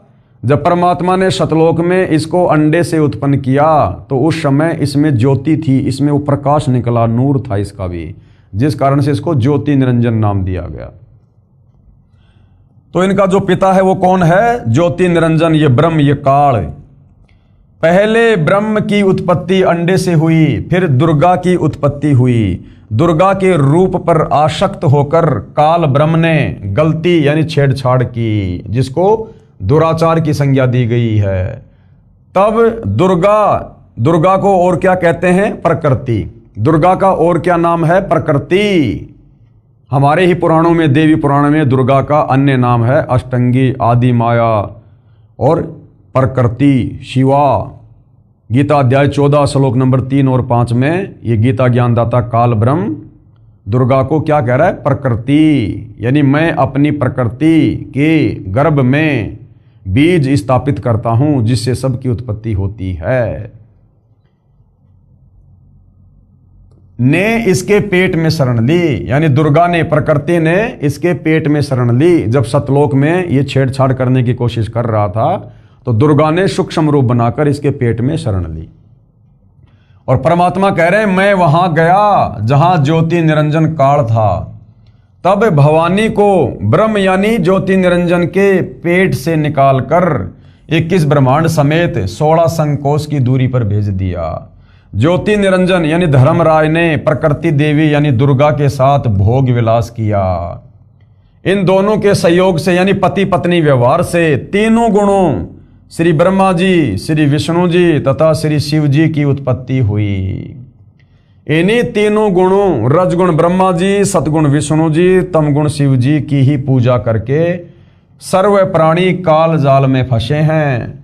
जब तक वास्तविक मंत्र नहीं मिलेगा, गीता अध्याय 17 श्लोक 23 वाला ओम तत्सत, तब तक पूर्ण मोक्ष कैसे होगा। ओम नाम से तो केवल हम काल के 21 ब्रह्मांड में रहेंगे, क्योंकि ओम मंत्र काल का है, काल तक की साधना है। ओम नाम की साधना करके जाएंगे इसके ब्रह्मलोक में। गीता अध्याय 8 श्लोक 16 में कहता है कि ब्रह्मलोक पर्यंत सर्वलोक पुनरावर्ती में है, यानी ब्रह्मलोक में गया हुआ भगत भी वापस जन्म मरण में आएगा। तो जो वास्तव में जो मुक्ति का मंत्र है वो है ओम तत्सत, जो संकेत में गीता में लिखा है। तत्वदर्शी संत ही उसको खोल कर बताएगा। कहने का मतलब है वर्तमान में धरती पर वह तत्वदर्शी संत सतगुरु रामपाल जी हैं, और उनकी शरण में आकर वो वास्तविक मंत्र लिए बिना आप और हमारा छुटकारा काल के 21 ब्रह्मांड से, जन्म मरण से, लक 84 की पीड़ा से, नरक के कष्ट से, तपतशिला के दुख दर्द से नहीं हो सकता। विशेष अब कबीर जी के वकील जनता की अदालत में जनता को क्या कह रहे हैं। विशेष भगत जन विचार करें कि श्री ब्रह्मा जी, श्री विष्णु जी तथा श्री शिव जी की स्थिति अविनाशी बताई गई है। यानी श्री कृष्ण जी उर्फ विष्णु जी के वकील जनता की अदालत में हमारे हिंदू धर्म गुरु, वो श्री ब्रह्मा विष्णु महेश को अविनाशी कह रहे थे कि हमारे धर्मशास्त्रों में लिखा है, गीता में लिखा है कि ये तीनों देवता ब्रह्मा विष्णु महेश ये अजरो अमर है, अविनाशी हैं, इनके कोई माता पिता नहीं है। जबकि कबीर परमेश्वर जी की वाणी सिद्ध कर रही है, आगे जिसका समर्थन हमारे धर्म ग्रंथ भी करेंगे। तो क्या कह रहे हैं कबीर जी के वकील सतगुरु रामपाल जी। भगत जन विचार करें कि श्री ब्रह्मा जी, श्री विष्णु जी तथा श्री शिव जी की स्थिति अविनाशी बताई गई है। सर्व हिंदू समाज अभी तक तीनों परमात्माओं को अजर अमर व जन्म मृत्यु रहित मानते रहे कि ये तो अजर अमर है, कभी मरते नहीं है, इनका कोई जन्म मरण नहीं होता ब्रह्मा विष्णु महेश का। जबकि ये तीनों नाशवान हैं, इन तीनों का नाश होता है, ये जन्मते भी हैं और मरते भी हैं। इनके जो पिता हैं वो काल रूपी ये ब्रह्म है तथा माता दुर्गा यानी प्रकृति, जिसको अष्टंगी भी कहते हैं। जैसा आपने पहले उन परमाणु में पढ़ा, क्योंकि पहले इसी पुस्तक में सारे प्रमाण देवी पुराण से दिखा दिए गए हैं कि तीनों देवताओं की माता है दुर्गा और इनका पिता है काल ब्रह्म। श्री देवी पुराण 3रा स्कंद पेज नंबर 123 और 24। ये ज्ञान अपने शास्त्रों में भी विद्यमान है, परंतु हिंदू समाज के ये कलयुगी गुरुओं, ऋषियों, संतों को ज्ञान नहीं। जो अध्यापक पाठ्यक्रम यानी सिलेबस से ही अपरिचित है, वह अध्यापक ठीक नहीं, विद्वान नहीं है, विद्यार्थियों के भविष्य का शत्रु है। इसी प्रकार जिन धर्मगुरुओं को अभी तक ये नहीं पता कि श्री ब्रह्मा, श्री विष्णु तथा श्री शिव के माता पिता कौन हैं, तो वे गुरु, ऋषि, संत ज्ञानहीन हैं। उनको हिंदू धर्म के सिलेबस का ज्ञान नहीं है, शास्त्रों का ज्ञान नहीं है, जिस कारण से सर्व भगत समाज को शास्त्र विरुद्ध ज्ञान यानी लोकवेद अर्थात दंत कथा सुनाकर, यानी हमारे धर्म ग्रंथों में भक्ति और भगवान पूजा पाठ के बारे में क्या लिखा है उसके विपरीत जो भक्ति करवाई जाती है उसको लोकवेद और दंत कथा और शास्त्र विरुद्ध कहा जाता है। दंत कथा सुनाकर अज्ञान से परिपूर्ण कर दिया। शास्त्र विधि विरुद्ध भक्ति साधना करवा के, शास्त्र विरुद्ध यानी चारों वेद, गीता, 18 पुराणों के विरुद्ध विपरीत मंत्र दे दिए, विपरीत कहानियां सुना दी और भगत समाज में उल्टी साधना फैला दी। शास्त्र विरुद्ध भक्ति साधना करा के और परमात्मा के वास्तविक लाभ यानी पूर्ण मोक्ष से वंचित रखा। सबका मानव जन्म नष्ट कर दिया। क्योंकि मरने के बाद फिर क्या होगा? जो शास्त्रों के अनुसार भक्ति नहीं करेगा, तो गीता अध्याय 16 श्लोक नंबर 23 में लिखा है कि अर्जुन, जो व्यक्ति शास्त्र विधि को त्याग कर मनमानी पूजा करेगा, भक्ति करेगा, उसको ना सिद्धि होगी, ना उसकी मुक्ति होगी, ना उसका कोई कार्य सफल होगा। और यदि फिर भी शास्त्र विरुद्ध साधना करने के चलते किसी के कार्य सिद्ध हो रहे हैं, तो उस शास्त्र विरुद्ध भक्ति साधना को करने के चलते नहीं हो रहे, वो उसके पूर्व जन्म की भक्ति के कारण उसके कार्य सिद्ध हो रहे हैं। पूर्व जन्म की भक्ति के जो है उन पुण्यों के कारण, क्योंकि उसकी बैटरी अभी चार्ज है। जिस प्रकार आप जी ने बैटरी को चार्ज कर लिया, उसके बाद आप उसका लाइट से कनेक्शन हटा दो, इन्वर्टर से कनेक्शन हटा दो, फिर भी बैटरी अपना काम करेगी जब तक उसकी क्षमता है, उसमें चार्ज है। लेकिन आगे फिर चार्ज खत्म होने के बाद, क्योंकि वो लाइट में नहीं लगी हुई है, जिस कारण से सारी सुविधा बंद होगी।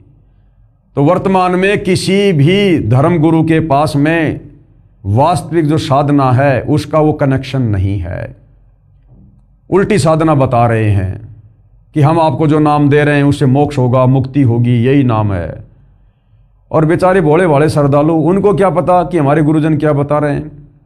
वो उनकी बातों पर विश्वास कर लेते हैं कि गुरुजी बता रहे होंगे, सही बता रहे होंगे, गुरुजी तो विद्वान है, पढ़े लिखे हैं, धर्मगुरु हैं, बड़ी बड़ी दाढ़ी है। तो बेचारे लग जाते हैं गुरु को बहुत बड़ा विद्वान मानकर। और गुरु ने उनको क्या कर रखा है? गुरु ने उनको शास्त्र विरुद्ध साधना दे रखी है। अब जब तक उनकी वो पिछले जन्मों की बैटरी चलती है, तब तक तो गुरुजी के वहां जाते हैं, आते हैं, सेवा करते हैं कि हाई गुरुजी की वजह से लाभ हो रहे हैं, भाई गुरुजी के आशीर्वाद फल रहा है, गुरुजी ने जो भक्ति बता दी, जो मंत्र बता दिए, वो काम कर रहा है। और वही भक्ति, वही मंत्र करते करते अन्य लोगों की दुर्गति हो रही है। क्योंकि जिनकी दुर्गति होनी शुरू हो गई, उनकी बैटरी पिछले जन्म वाली डिस्चार्ज हो गई, गुरुजी के पास में चार्जर है नहीं। तो इस बात को बेचारा श्रद्धालु जल्दी से समझ नहीं पाता है। इस बात को समझाने के लिए स्वयं कबीर भगवान धरती पर तत्वदर्शी संत के रूप में आता है। शास्त्र विरुद्ध भक्ति साधना करवा के परमात्मा के वास्तविक लाभ, यानी परमात्मा से असल में क्या लाभ मिलता है, मोक्ष वाला, उससे वंचित रखा। सबका मानव जन्म नष्ट कर दिया। यानी मनुष्य जन्म कितना अनमोल, कितना कीमती। मानव जन्म दुर्लभ है, ये मिला न बारंबार। जैसे पेड़ से पत्ता टूट जाए फिर वापस नहीं लगता डार।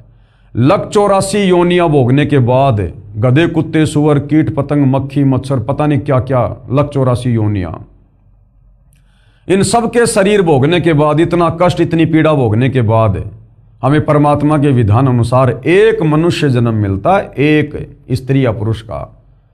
और ये मनुष्य जन्म केवल इसलिए मिलता है कि मनुष्य जन्म में हम भक्ति कर सकते हैं, भगवान को पहचान सकते हैं, शास्त्रों को पढ़ सकते हैं, आत्मा का कल्याण करवा सकते हैं। गधे, कुत्ते, सुअर नहीं जानते क्या शास्त्र है, क्या भक्ति है, क्या भगवान है।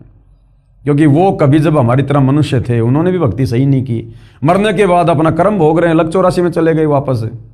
अब उन्हें नहीं पता क्या भक्ति है, क्या भगवान है। चाहे दिन रात उनके कान में ईयरफोन लगा के सुनाओ उनको सत्संग, उनको नहीं पता। तो इसी प्रकार आप और हमें आज जो ये 184 योनि से भिन्न जो ये मनुष्य जन्म दिया है, परमात्मा ने अपने जैसा शरीर दिया है, उस नारायण ने जो ये नर दे दी हमें, ये केवल भगवान प्राप्ति के लिए, शास्त्र अनुकूल साधना करके यहां से पीछा छुड़वाने के लिए, काल के जाल से बाहर निकलने के लिए। और यदि इस शरीर से हमने तत्वदर्शी संत को गुरु धारण करके यदि हमने शास्त्र अनुकूल साधना नहीं की और मोक्ष नहीं हुआ, तो हमारा मानव जन्म बर्बाद हो जाएगा, नष्ट हो जाएगा, व्यर्थ हो जाएगा। और फिर हम लंबे समय के लिए 184 योनि में नरक में चले जाएंगे। तो इतना अनमोल मनुष्य जन्म इन नादान धर्म गुरुओं ने कुछ अपने अहंकार के चलते, कुछ अपने स्वार्थ के चलते और बाकी तत्व ज्ञानहीनता के चलते सदियों से परमात्मा चाहने वाली आत्माओं के नष्ट करवा दिए। और हमारा भी नष्ट होने की दिशा में ही जा रहा था। ये तो भला हुआ जो कबीर परमेश्वर सतगुरु रामपाल जी के रूप में प्रकट होकर आप और हमें संभाल लिए। शास्त्र विरुद्ध भक्ति साधना करने के परमात्मा के वास्तविक लाभ पूर्ण मोक्ष से वंचित रखा, सबका मानव जन्म नष्ट कर दिया। क्योंकि श्रीमद् भगवत गीता अध्याय 16 श्लोक 23-24 में यही प्रमाण है कि जो शास्त्र विधि त्याग कर, यानी शास्त्रों में जो भक्ति साधना जो करने को भगवान का आदेश है, उसको ना करके और ही राधे राधे श्याम मिला दे, हरे राम हरे कृष्णा, जय जय राम सीताराम, ओम नमः भागवते वासुदेवाय नमः, दुनिया भर के आडंबर, पाखंड, जंतर मंत्र, इस प्रकार की जो मनमुखी साधना है, जिसका गीता जी में, वेदों में कहीं कोई जिक्र नहीं है, उसको कहते हैं शास्त्र विरुद्ध साधना, मनमाना आचरण। तो गीता अध्याय 16 श्लोक 23 क्या कह रहा है कि जो शास्त्र विधि त्याग कर मनमाना आचरण और पूजा करता है उसे कोई लाभ नहीं होता है। पूर्ण परमात्मा कबीर जी ने 5 वर्ष की लीलामय आयु में सन 1403 से ही सर्व शास्त्रों युक्त ज्ञान अपनी अमृतवाणी कबीर वाणी में बताना प्रारंभ किया, 650 साल पहले। परंतु उन अज्ञानी गुरुओं ने, वो संस्कृत में तो ज्ञानी थे लेकिन वो शास्त्रों को नहीं समझ पाए। तत्व ज्ञान के अभाव में संस्कृत के विद्वान होने के बाद भी वो अज्ञानी थे। परंतु उन अज्ञानी गुरुओं ने ये ज्ञान भगत समाज तक नहीं जाने दिया। ना तो हिंदू धर्म के अज्ञानी धर्म गुरुओं ने हिंदू समाज में शास्त्रों का वास्तविक ज्ञान जाने दिया जो कबीर परमात्मा जी बता रहे थे, ना मुसलमान धर्म के अज्ञानी मुल्ला मौलवियों ने, पीरों ने वो वास्तविक ज्ञान जो कुरान शरीफ में, कुरान मजीद में, तौरेत में, जबूर में, इंजिल में, हदीसों में लिखा हुआ था, उस कबीर परमेश्वर के बारे में, उस कबीर अल्लाह के बारे में। सूरत फुरकानी 25 आयत नंबर 52 से 59 में निर्णायक ज्ञान है जो हजरत मोहम्मद को जिंदा बाबा के रूप में कबीर अल्लाह मिले थे। मुसलमानों का अल्लाह वास्तव में वो शैतान है, वो काल है जिसने गीता का ज्ञान दिया, वही काल, वही ब्रह्म श्री कुरान शरीफ की आयतों का ज्ञान दे रहा है। ये इस प्रकार से धोखा करता है, ये सबको उलझा के रखता है। तो मुसलमान जिसको अपना अल्लाह कहते हैं वास्तव में वो शैतान है, वो काल है। तो जिंदा बाबा के रूप में कबीर भगवान जैसे धर्मदास जी को मिले, इसी प्रकार हजरत मोहम्मद को भी मिले, उनको शतलोक दिखाया, वास्तविक वो कलमा दिया, वो मंत्र दिया जो आज आप और हमें प्राप्त है। लेकिन उसके बाद काल की जो है वो प्रेरणा से, काल के दबाव में उस कबीर भगवान वाली उस भक्ति को हजरत मोहम्मद ने छोड़ दिया और वही घिसी पिटी कुरान शरीफ वाली भक्ति करने लग गया। तो वो ज्ञान जो जिंदा बाबा के रूप में कबीर भगवान ने दिया था हजरत मोहम्मद को, वो ज्ञान कुरान शरीफ में सूरत फुरकान 25 आयत नंबर 52 से 59 में है। लेकिन उसको ना समझकर तत्व ज्ञान के अभाव में मुसलमान धर्म के धर्म गुरुओं ने भी मुसलमान समाज को भ्रमित किया और उन जो है वो कतेबों के विरुद्ध, कुरान शरीफ, कुरान मजीद के विरुद्ध ही ज्ञान दिया। इसी प्रकार जो ईसाई समाज के धर्मगुरु हैं, जो वर्तमान में सर्व सदग्रंथों से स्पष्ट हो रहा है, इससे सिद्ध है कि कबीर देव यानी कबीर प्रभु तत्वदर्शी संत रूप में स्वयं पूर्ण परमात्मा ही आए थे। तत्वदर्शी संत रूप में यानी कबीर भगवान तत्वदर्शी संत की भूमिका करता है। तो तत्वदर्शी संत रूप में स्वयं कौन आए थे? पूर्ण परमात्मा कबीर ही आए थे। तो आज तत्वदर्शी संत के रूप में कौन आए हुए हैं? स्वयं कबीर परमात्मा ही। क्योंकि सतलोक के बारे में, सृष्टि रचना के बारे में, इस काल के कर्म कुकर्मों के बारे में, शास्त्र अनुकूल साधना के बारे में 21 ब्रह्मांड में तो किसी को ज्ञान नहीं है। ये काल किसी तक जानकारी जाने नहीं देता। चारों वेदों में केवल उस परमात्मा की जानकारी है लेकिन उसकी प्राप्ति का मंत्र नहीं है। प्राप्ति का मंत्र केवल ओम है, इस काल तक की साधना है। तो कैसे पता चलेगा? कैसे आत्मा सतलोक जाएंगी? कैसे मोक्ष होगा? उसके लिए कबीर भगवान खुद ही सतलोक से चलकर पृथ्वी पर आते हैं। उसके बाद देखिए भाइयों और बहनों, आगे आदरणीय गरीबदास साहिब जी की अमृतवाणी में सृष्टि रचना का प्रमाण। अभी आपने कबीर परमेश्वर जी की वाणी में सृष्टि रचना देखी। अब यही ज्ञान सेम टू सेम कबीर परमेश्वर जी ने 300 साल पहले जिंदा बाबा के रूप में गांव छुडानी, जिला झज्जर, हरियाणा में प्रकट होकर 10 वर्षीय बालक गरीबदास जी को बताया। गरीबदास जी की रुचि को देखकर परमात्मा उसके शरीर से आत्मा निकालकर सतलोक ले गए, सतलोक दिखाया, उसका ज्ञान योग खोला, नीचे के सर्व ब्रह्मांड दिखाए, काल बैठा हुआ दिखाया 21वें ब्रह्मांड में, दुर्गा का लोक दिखाया, ब्रह्मा विष्णु महेश के लोक दिखाए, धर्मराय का लोक दिखाया। उसके बाद उन्हें वापस उनके शरीर में छोड़ा और उसके बाद आदरणीय गरीबदास जी ने 24,000 वाणियों युक्त अमर ग्रंथ सदग्रंथ साहिब को लिखवाया, जिसको 5वां वेद सूक्ष्म वेद कहते हैं।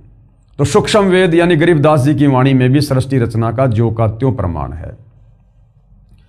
आदि रमणी सदग्रंथ पेज नंबर 690 से 692 में, और क्या लिखा हुआ है देखिएगा। आदि रमणी अदली सारा और जादिन होते धुंधुकारा। यानी जिस समय यहाँ ना कोई 21 ब्रह्मांड था, ना कोई लोक था, अंधकार ही अंधकार था, 21 ब्रह्मांड रूपी कोई सृष्टि नहीं थी, केवल वो अविनाशी लोक था, सतलोक था। सत्य पुरुष की न्या प्रकाशा, उसके बाद उस परमपिता परमेश्वर ने सृष्टि की।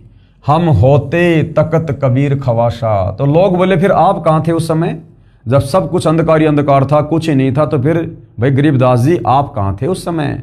तो गरीबदास जी कह रहे हैं हम होते तकत कबीर खवाशा, हम उस समय कबीर परमात्मा के लोक में, अमर लोक में हम उनके नौकर थे, हम उनके तकत के पास में थे, सिंहासन के पास में थे। मन मोहिनी सिरजी माया, सृष्टि रचना के माध्यम से बता रहे हैं संक्षेप में कि मन मोहिनी यानी मन को मोह लेने वाली उस हंस आत्मा का जिसने सबसे पहले काल के साथ जाने के लिए हाथ खड़ा किया, कबीर परमात्मा ने एक सुंदर युवती, एक लड़की बनाई, युवा शरीर बनाया, सुंदर शरीर बनाया, जिसने इस काल का मोह हर लिया और सत्य पुरुष एक ख्याल बनाया। धर्मराज सिरजे दरबानी, धर्मराज की भी परमात्मा ने अंडे से उत्पत्ति की और 64 युग तप सेवा ठानी। और जब इसने 64 युग तप किया, वैसे इसने 3 बार तप किया था क्योंकि यह संक्षेप में सृष्टि रचना की जानकारी दी जा रही है।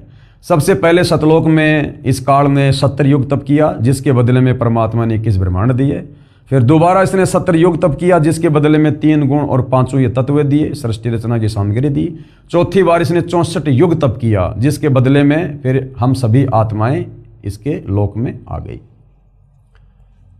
धर्मराज सिरजे दरबानी 64 युग तप सेवा ठानी और पुरुष पृथ्वी जाकू दीनी, पुरुष यानी कबीर भगवान ने, और ये पृथ्वी यानी ये टुकड़ा 21 ब्रह्मांड का इस काल को दिया। और राज करो देवा आदीनी, और कबीर भगवान ने कहा कि भैया सत का राज करना, इन आत्माओं को दुखी मत करना। तो काल बोला पिताजी सत का राज करूंगा, जो जैसा कर्म करेगा वैसा ही फल दूंगा। सत का राज धर्म राय करही और अपना किया सबे दंड भरही।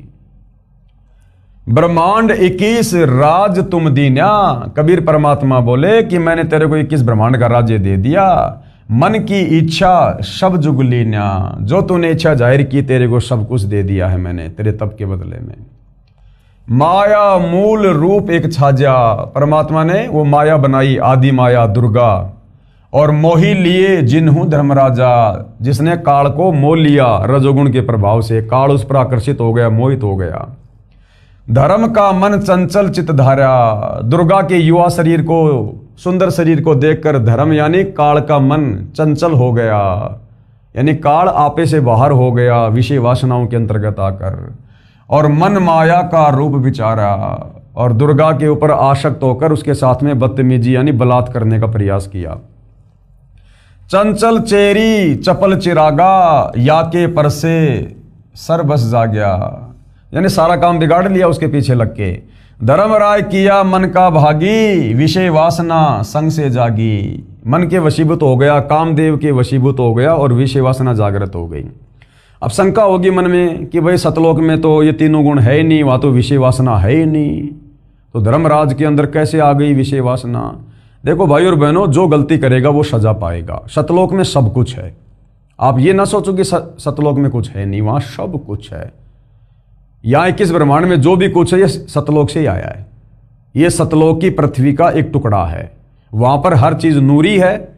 इसको श्राप लगने के बाद यहाँ पर आकर ये 5 तत्व में विलीन हो गई, वरना ये जितने भी ये पहाड़ वगैरह हम देख रहे हैं ना, ये सारे वहां पर हीरे मोती लाल के हैं, लेकिन यहाँ आते ये 5 तत्व में हो गए। तो सतलोक में सब कुछ है। तो 5 तत्व और 3 गुण ये सतलोक से ही काल को मिले थे, कूरम के मुकुट से। लेकिन इसने अगर ये आधीनी से मांगता तो ये प्रभाव इसके ऊपर नहीं होता, लेकिन इसने जबरदस्ती की, इसने बेअदबी की, इसने गलती की, कूरम के मुकुट को जबरदस्ती हिला दिया।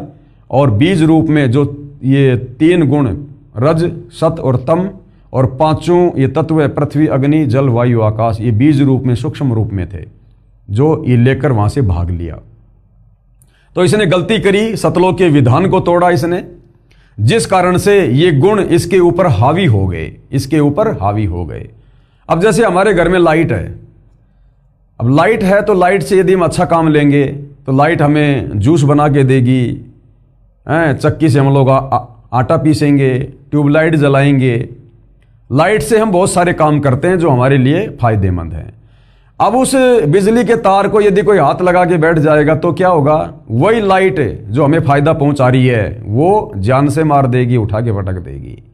तो इसी प्रकार सतलोक में हर वस्तु है, जो जैसा उपयोग करेगा, जो जैसी गलती करेगा, मालिक के विधान अनुसार वो वैसी सजा पाएगा।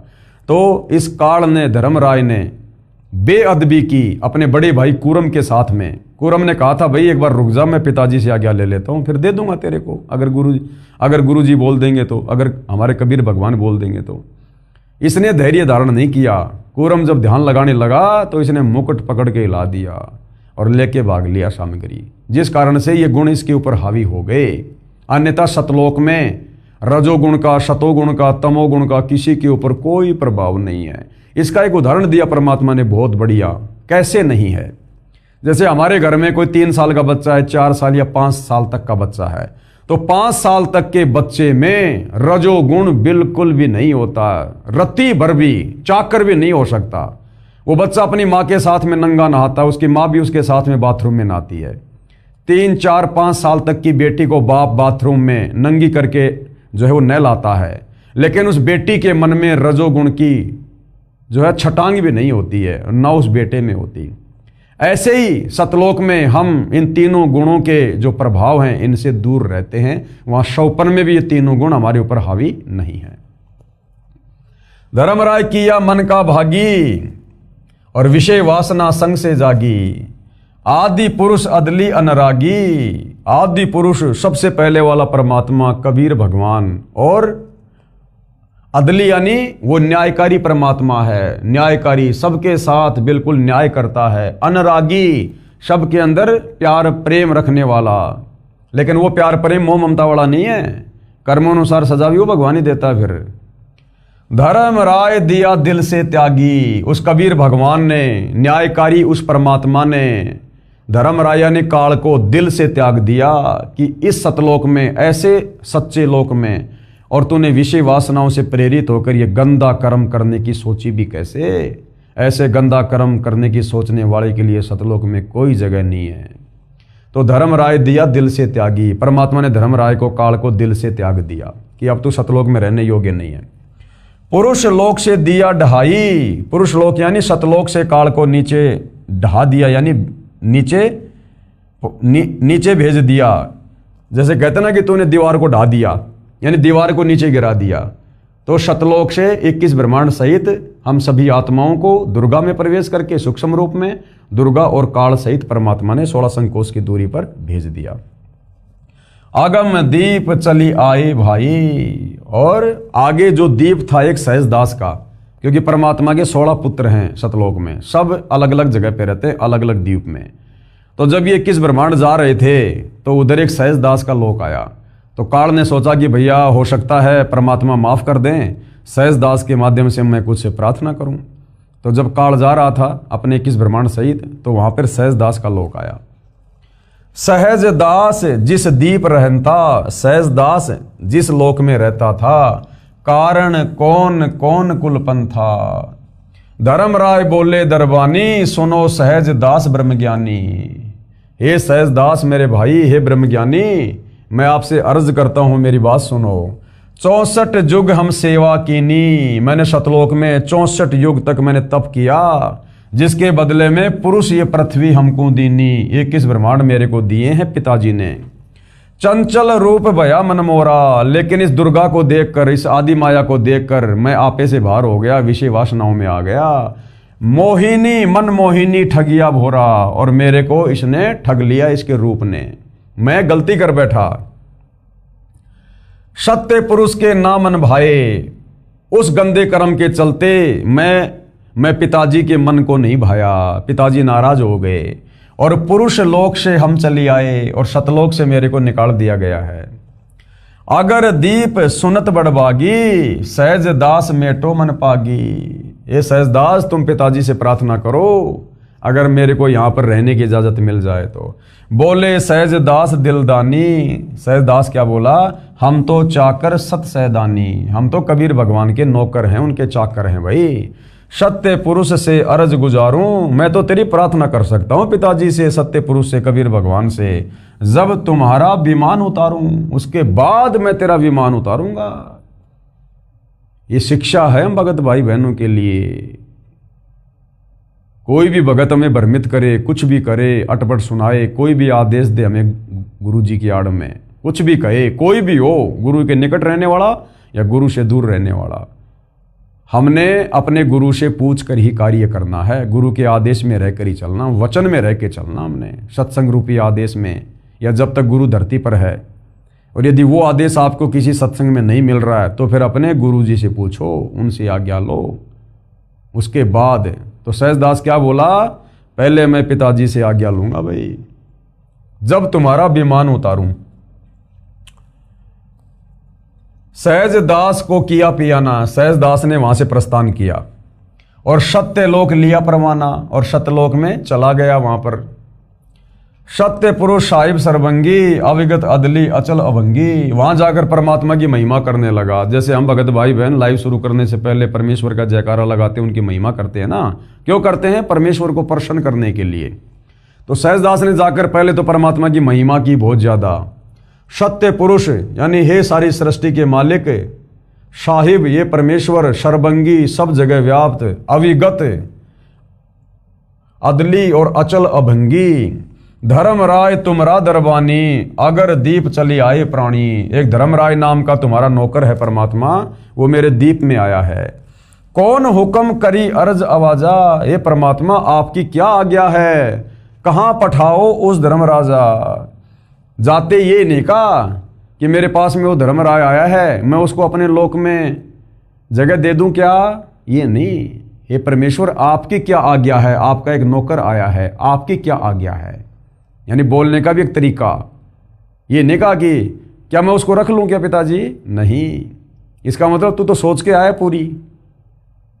ये परमेश्वर आपकी क्या आज्ञा है, आपका एक नौकर आया है, वहां रहने की इजाजत मांग रहा है, आपकी क्या आज्ञा है दाता, जैसा आप कहोगे वैसा ही मैं करूंगा। तो परमात्मा क्या बोले, बही आवाज अदली एक साचा। उस कबीर परमेश्वर ने आकाशवाणी की और क्या कहा, विषय लोक जा तीन्यू बाचा। विषय लोक यानी गंदे लोक में, विषय वासनाओं के लोक में, उसको वहीं जाने दे। तीनों वाचा, तीन वचन से कह रहा हूं, मन कर्म वचन से। उसको बिल्कुल भी मत रोकना, उसको जाने दे विषय वासनाओं के जाल में, क्योंकि कुबद उसी के मन में आई थी ना, तो भोगने दे उसे।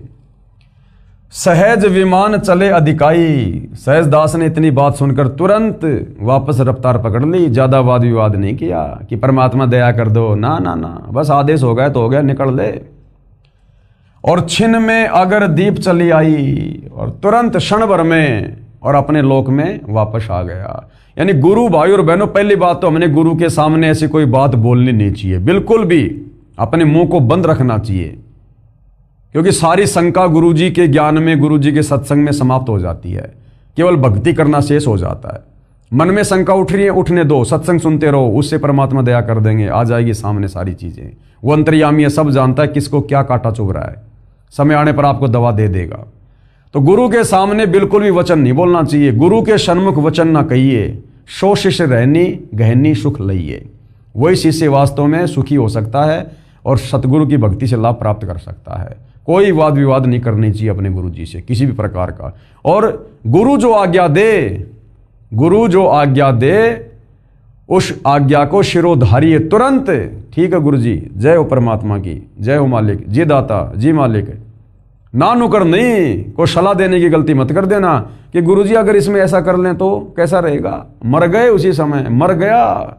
अरे वो अंतर्यामी सोच समझ के बोल रहा है, तो उससे ज्यादा दिमाग वाला है क्या। तो इस प्रकार से हमने अपने गुरुदेव के साथ में व्यवहार करना है। हम तो अर्ज करी अनुरागी। सहजदास बोला, भाई मैंने तो तेरी अर्जी लगाई थी, मैंने तो बहुत प्रार्थना की, तुम विषय लोक जाओ बड़भागी। सहजदास भी बेचारा दुखी होता कह रहा कि भाई अब तू जा, परमात्मा का आदेश है। धर्मराय चले विमाना और मान सरोवर आए प्राणा। धर्मराय के विमान वहां से चल पड़े और सतलोक की बाउंड्री पर वहां पर एक मान सरोवर है। मान सरोवर रह न पाए, वहां भी परमात्मा ने उसको रुकने नहीं दिया। दरे कबीरा थाना लाए, वहां कबीर परमात्मा ने रूप में खुद ही बैठे थे लेकर डंडा। बोला चल चल आगे आगे। बंक नाल की बिस्मी घाटी, तहां कबीरा रोकी घाटी। इन पांचों मिल जगत बंधाना, इन पांचों ने मिलकर संसार को बांध रखा है। 21 ब्रह्मांड में सब प्राणियों को कर्म बंधन में बांध रखा है। पांच कौन? तीन तो ये ब्रह्मा विष्णु महेश और दुर्गा और ये काल। इन पांचों मिल जगत बंधाना, इन पांचों ने मिलकर संसार में परमेश्वर की आत्माओं को कर्म जाल में बांध रखा है। उल्टी साधना में 184 जीव सताना, और 184 में डाल के फिर उनको तरह तरह की यातनाएं दी जाती हैं, क्योंकि शास्त्र अनुकूल साधना है नहीं। और शास्त्र अनुकूल साधना जो चारों वेदों वाली है, इस ओम नाम की, और ओम नाम की साधना से इसके ब्रह्मलोक में चले जाओ, वहां रहकर फिर वापस 184 में। तो रहना जन्म और मरण में, ये यहाँ का अटल नियम है, जन्म और मरण। जिसका जन्म उसकी मृत्यु काल के लोक में निश्चित है। फिर संस्कारवश 184 योनियां भोगनी पड़ेंगी और नरक भी भोगना पड़ेगा। ब्रह्मा विष्णु महेश्वर माया, ब्रह्मा विष्णु महेश और इनकी माता माया यानी दुर्गा, और धर्मराय यानी काल, धर्मराय का राज पठाया। इन चारों ने धर्मराज के इस ढमढमे को ये चला रहे हैं चारों। कौन? ब्रह्मा विष्णु महेश, माया यानी दुर्गा, यानी ये चारों माँ बेटे धर्मराज का राज पठाया, धर्मराज का शासन चला रहे हैं यहाँ पर, उसके भोजन की व्यवस्था कर रहे हैं। रजोगुण के प्रभाव से ब्रह्मा जी जीवों की उत्पत्ति करता है, सतोगुण के प्रभाव से विष्णु जी सबको मोह ममता में बांध के रखते हैं, और शंकर जी अंत में किसी न किसी तरीके से उनको टपका के अपने पिता काल ब्रह्म के मुंह में भेज देता है तपस्या पर। ये खोकापुर झूठी बाजी, इस काल के किस ब्रह्मांड को खोकापुर कहा है। खोकापुर यानी थोता, यहां कोई आनंद नहीं, कोई सुख नहीं है, झूठा लोभ दे रखा है यहां पर, झूठा सुख दे रखा हमारे को यहां पर। इसको थोतापुर, खोकापुर कहा है परमात्मा ने। ये खोकापुर झूठी बाजी, और भिस्त बैकुंठ दगासी साजी। भिस्त यानी स्वर्ग, बैकुंठ भी कहते हैं हमारे साथ में धोखा कर रखा है। ये धोखा नरक और स्वर्ग, भिस्त बैकुंठ दगासी साजी। कृत्रिम जीव बुलाने भाई, निज घर की तो खबर न पाई। अब यहां पर हमारे को क्या बना दिया इन्होंने? ये कृत्रिम जीव यानी बनावटी जीव बना दिए। हमारा मूल स्वरूप है आत्मा, जो आत्मा कभी मरती नहीं, आत्मा अविनाशी है। हमारे को शरीर में बांध दिया, आत्मा को शरीर दे दिया, ऊपर ये आवरण चढ़ा दिया, 5 शरीर चढ़ा दिया हमारे ऊपर काललोक में आने के बाद। स्थूल शरीर जो आप और हमारा ये शरीर है हाड़ मांस वाला, ये है स्थूल शरीर। ये छूटने के बाद में आत्मा पे चढ़ा हुआ है सूक्ष्म शरीर, फिर कारण, फिर महाकारण, फिर कैवल्य। तो आत्मा के ऊपर 5 आवरण, 5 शरीर इस काल ने चढ़ा रखे हैं। इसलिए आत्मा को क्या कहा है? कृत्रिम जीव, बनावटी जीव। कृत्रिम जीव बुलाने भाई, निज घर की तो खबर ना पाई, और हमें सतलोक की तो खबर ही बुला दी। हमारी मेमोरी डिलीट कर दी, हम कहाँ से आए थे, कहाँ रहा करते थे, हमारे को सतलोक का रास्ता ही बुला दिया, खोज खबरी नहीं है यहाँ। 1.25 लाख उपजे नित हंसा, यानी ये दुर्गा रोजाना 1.25 लाख जीवों की उत्पत्ति करती है, और 1 लाख विन से नित अंसा, और 1 लाख रोजाना ये काल तपस्या पर भून भून के खाता है। 1 लाख जीव तो काल रोजाना तपस्या पर भून भून के खाता है, और 1.25 लाख ये दुर्गा रोजाना उत्पन्न करती है। अब काल यदि 1 लाख खाता है तो दुर्गा फिर ये 25% एक्स्ट्रा यानी 1.25 लाख क्यों रोजाना उत्पन्न करती है मानव शरीर? कारण क्या है कि ये मनुष्य शरीर छूटने के बाद, जैसे 1 लाख मनुष्य शरीर छूट गए और काल की तपस्या पर गए, अब वो जो 1 लाख हैं भाई और बहनों, उन्होंने मनुष्य जन्म में जैसे भी भक्ति की, साधना की, अच्छे बुरे कर्म किए, उस आधार से जरूरी नहीं कि वापस उनको मनुष्य जन्म में मिलेगा। किसी को तो मनुष्य जन्म मिल गया, और बाकी अपने उन कर्मों के अनुसार पाप और पुण्य के आधार से कोई नरक में गया, कोई स्वर्ग में गया, कोई 184 में गया। तो जो आत्माएं 184 में चली गई, उनकी पूर्ति करने के लिए दुर्गा ने 25% एक्स्ट्रा मनुष्य जन्म देने पड़ते हैं, ताकि काल की खुराक बराबर बनी रहे, इंसानों की कोई वो कमी ना रहे। जिस कारण काल 1 लाख खाता है और दुर्गा 25% एक्स्ट्रा जो है ये पैदा करती है। सवा लाख उपजे नित हंसा और 1 लाख विनसे नित अंसा। और ये उपती खपती और परले फेरी हर्ष शोग जोरा जमजेरी। जन्म लेना फिर मर जाना और ये परले में आ जाना। हर्ष यानी जो है खुशी, शोक यानी दुख, जोरा जमजेरी यानी इस काल के लोक में ये सुख दुख जन्म मृत्यु ये अरहट का कुआं चलता रहता है। पांचों तत्व हैं परले माही।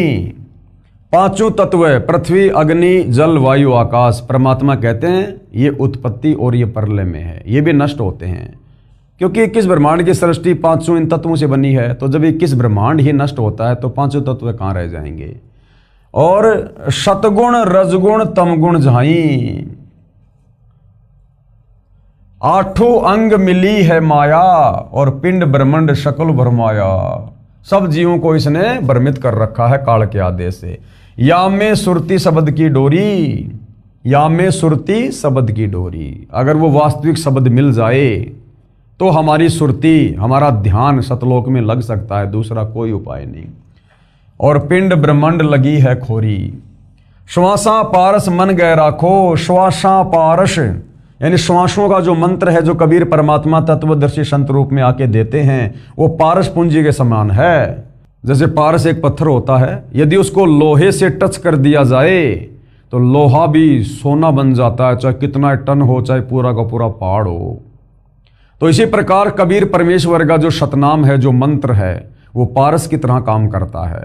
जिस आत्मा को मिल जाता है और जो मर्यादा में रहकर उसका यूज करता है, यानी गुरु मर्यादा में रहकर सुमरण करता है, तो वो इस प्रकार से भक्ति धन जमा करने लग जाता है मुक्ति के लिए। तो श्वासा पारस मन गए राखो, यानी वो श्वास वाला मंत्र वो पारस की तरह है। और खोली कपाट अमीरस चाखो, वो सारे वज्र कपाट खोल देगा, सारे दिमाग के बंद दरवाजे खोल देगा। और अमीरस चाखो यानी भक्ति का वो अमृत, हम उसका रस पान करने लग जाएंगे, यानी हमें फिर आनंद आएगा भक्ति वाला। सुनाऊं हंस शब्द सुन दासा, आदरणीय गरीबदास जी कह रहे हैं सुनाऊं हंस शब्द सुन दासा और अगम दीप अग है बाशा, कि ये ज्ञान सुन तू मेरे से, वास्तविक ज्ञान अगम दीप है अगवाशा, कि तेरा जो ठिकाना है ना वो शतलोक है, वो अगम दीप, तू यहां का रहने वाला नहीं है किस ब्रह्मांड का। भवसागर जमदंड समाना, इस भवसागर में काल के किस ब्रह्मांड में तो तू केवल यहां पर काल के द्वारा जो है वो दंडित किया जा रहा है। धर्मराज का है तलबाना, 21 ब्रह्मांड में तो काल का धर्मराज का ही जो है ये फुरमान चलता है, आदेश चलता है। पांचों ऊपर पद की नगरी और बाट विहंगम बंकी डगरी। पांचों ऊपर, पांच कौन? ब्रह्मा विष्णु महेश दुर्गा और काल, इनके ऊपर वो पद की नगरी है, यानी शतलोक है। और बाट विहंगम बंकी डगरी, और वहां जाने का रास्ता बहुत टेढ़ा मेढ़ा है, बगैर तत्वदर्शी संत की शरण के वहां नहीं जा सकते। हमरा धर्म राय सुदावा भवसागर में जीव भरमावा। कबीर परमात्मा कहते हैं कि मेरा धर्मराज के साथ में एग्रीमेंट है, भवसागर में जीव भरमावा। हम तो कहें अगम की वाणी, हम तो सतलोक की बात बताते हैं, जहां अविगत अदली आप बिनानी, जहां वो सत्य पुरुष कबीर परमात्मा खुद बैठे हुए हैं। बंदी छोड़ हमारा नामम अजर अमर है अस्थिर ठामरम, हमारा नाम बंदी छोड़ है। बंदी छोड़ यानी काल के कर्म बंधनों से छुड़वा कर सतलोक ले जाने वाला। अजर अमर है अस्थिर ठामम, और मैं जहां रहता हूं वो जगह क्या है? अजर अमर है, सतलोक है, कभी विनाश में नहीं आता। अस्थिर यानी वो स्थायी रहता है, कभी विनाश में नहीं आता। ठाम यानी जगह, धाम, स्थान। जुगन जुगन हम कहते आए, यानी ये तत्व ज्ञान जीव आत्माओं को हम युगों युगों से समझा रहे हैं सतलोक जाने वाला। जम जोरा से हंस छुटाए, जम यानी काल, जोरा मानी ये मृत्यु, हमने इससे बहुत सारे भक्तों को छुटाया है। जो कोई माने शब्द हमारा, जो मेरे ज्ञान के ऊपर विश्वास कर लेता है, जो मेरे तत्व ज्ञान को स्वीकार कर लेता है, नाम ले लेता है और मर्यादा में रहकर भक्ति करता है, तो भव सागर नहीं भर में धारा, वो वापस इस काल के लोक में फिर नहीं आता है। जिस प्रकार गीता ज्ञानदाता काल ब्रह्म गीता अध्याय 18 श्लोक 62 में कह रहा कि अर्जुन तू सर्वभाव से उस परमेश्वर की शरण में जा, वहां जाने के बाद फिर प्राणी लौटकर वापस संसार में नहीं आता। या में सुरती शब्द का लेखा। अब इसमें सबसे महत्व क्या है, मर्यादा में रहकर सुरती लगाकर। जैसे प्रथम जो मंत्र हमें देते हैं गुरुदेव, तो गुरुदेव कहते हैं कि मंत्र अपना असल में काम उस समय करेगा जब तुम सुरती, नृति और मन के साथ जाप करोगे। फिर हमें सतनाम मिलता है श्वास का, वो अपना वास्तविक नाम उस समय काम करेगा जब सुरती, नृति, मन और पवन से हम उसका सुमरण करेंगे। फिर हमें सार नाम, सार शब्द मिलता है, वो अपना काम उस समय करेगा जब हम चिंतन मनन करेंगे, अपने गुरु को ही परमेश्वर मानकर भक्ति में लीन रहेंगे संसार से हटकर। या में सुरती शब्द का लेखा, तन अंदर मन और कहो कीन देखा। दास गरीब अगम की वाणी, खोजा हंस शब्द सैदानी। ये अगम की बातें बताई हैं, तत्व ज्ञान इसको वही खोज पाता है जो हंस वास्तव में उस प्रेम से, उस परमात्मा से प्यार करता है, उस परमात्मा के शब्द से जो प्यार करता है, यानी जो उनके ज्ञान पर विश्वास करके मर्यादा में रह के भक्ति करता है। इन अमृतवाणियों का पूज्य गुरुदेव भगवान ने, यानी वर्तमान के रियल कबीर परमेश्वर जी ने किस प्रकार से सरल और यथार्थ अनुवाद करके हमें बताया है, देखिएगा। उपरोक्त अमृतवाणी का भावार्थ है, क्या भावार्थ है कि आदरणीय गरीबदास साहिब जी कह रहे हैं कि यहां पहले केवल अंधकार था, पहले यहां किस ब्रह्मांड में कुछ नहीं था, बिल्कुल अंधकार था, शून्य था, तथा पूर्ण परमात्मा कबीर साहिब जी सतलोक में तख्त सिंहासन पर विराजमान थे। ऊपर के 4 लोकों की रचना करके सतलोक में कबीर परमात्मा खुद ही सत्य पुरुष के सिंहासन पर विराजमान थे। हम वहां चाकर थे, गरीबदास जी कह रहे हैं हम वहां पर नौकर थे उनके, यानी गरीबदास जी के रूप में भाई और बहनों खुद ही कबीर परमात्मा 300 साल पहले आए थे। वो अपना डबल रोल कर रहे थे। जैसा 650 साल पहले बनारस के काशी के भंडारे में हमने जो कथा सुनी कि कबीर परमात्मा के नाम से झूठी चिट्ठियां डाल दी गई कि कबीर भंडारा करेगा, 18 लाख लोग आ गए। कबीर भगवान झोपड़ी में बैठे हैं और अपना दूसरा रूप बनाए केशव बंजारे का, और सारी व्यवस्था भंडारे की। इसी प्रकार गरीबदास जी और कबीर भगवान दोनों एक ही शक्ति हैं, वो उनका डबल रोल थे। पहले वो उदाहरण पेश कर गए क्योंकि उन्होंने सूक्ष्म वेद 5वां वेद लिखवाना था, उसकी रचना करवानी थी, तो दोनों एक ही थे, बस डबल रोल था। क्योंकि सूक्ष्म वेद की वाणी, तत्व ज्ञान की वाणी उस कबीर परमेश्वर के अलावा 21 ब्रह्मांड में कोई नहीं बोल सकता। तो गरीबदास जी अपने आप को छुपाते हुए कह रहे हैं कि मैं उस समय उस कबीर परमात्मा के दरबार में था, हम वहां पर नौकर थे। परमात्मा ने ज्योति निरंजन को उत्पन्न किया, यानी काल को उत्पन्न किया अंडे से। फिर उसके तप के प्रतिफल में 21 ब्रह्मांड उसको प्रदान कर दिए।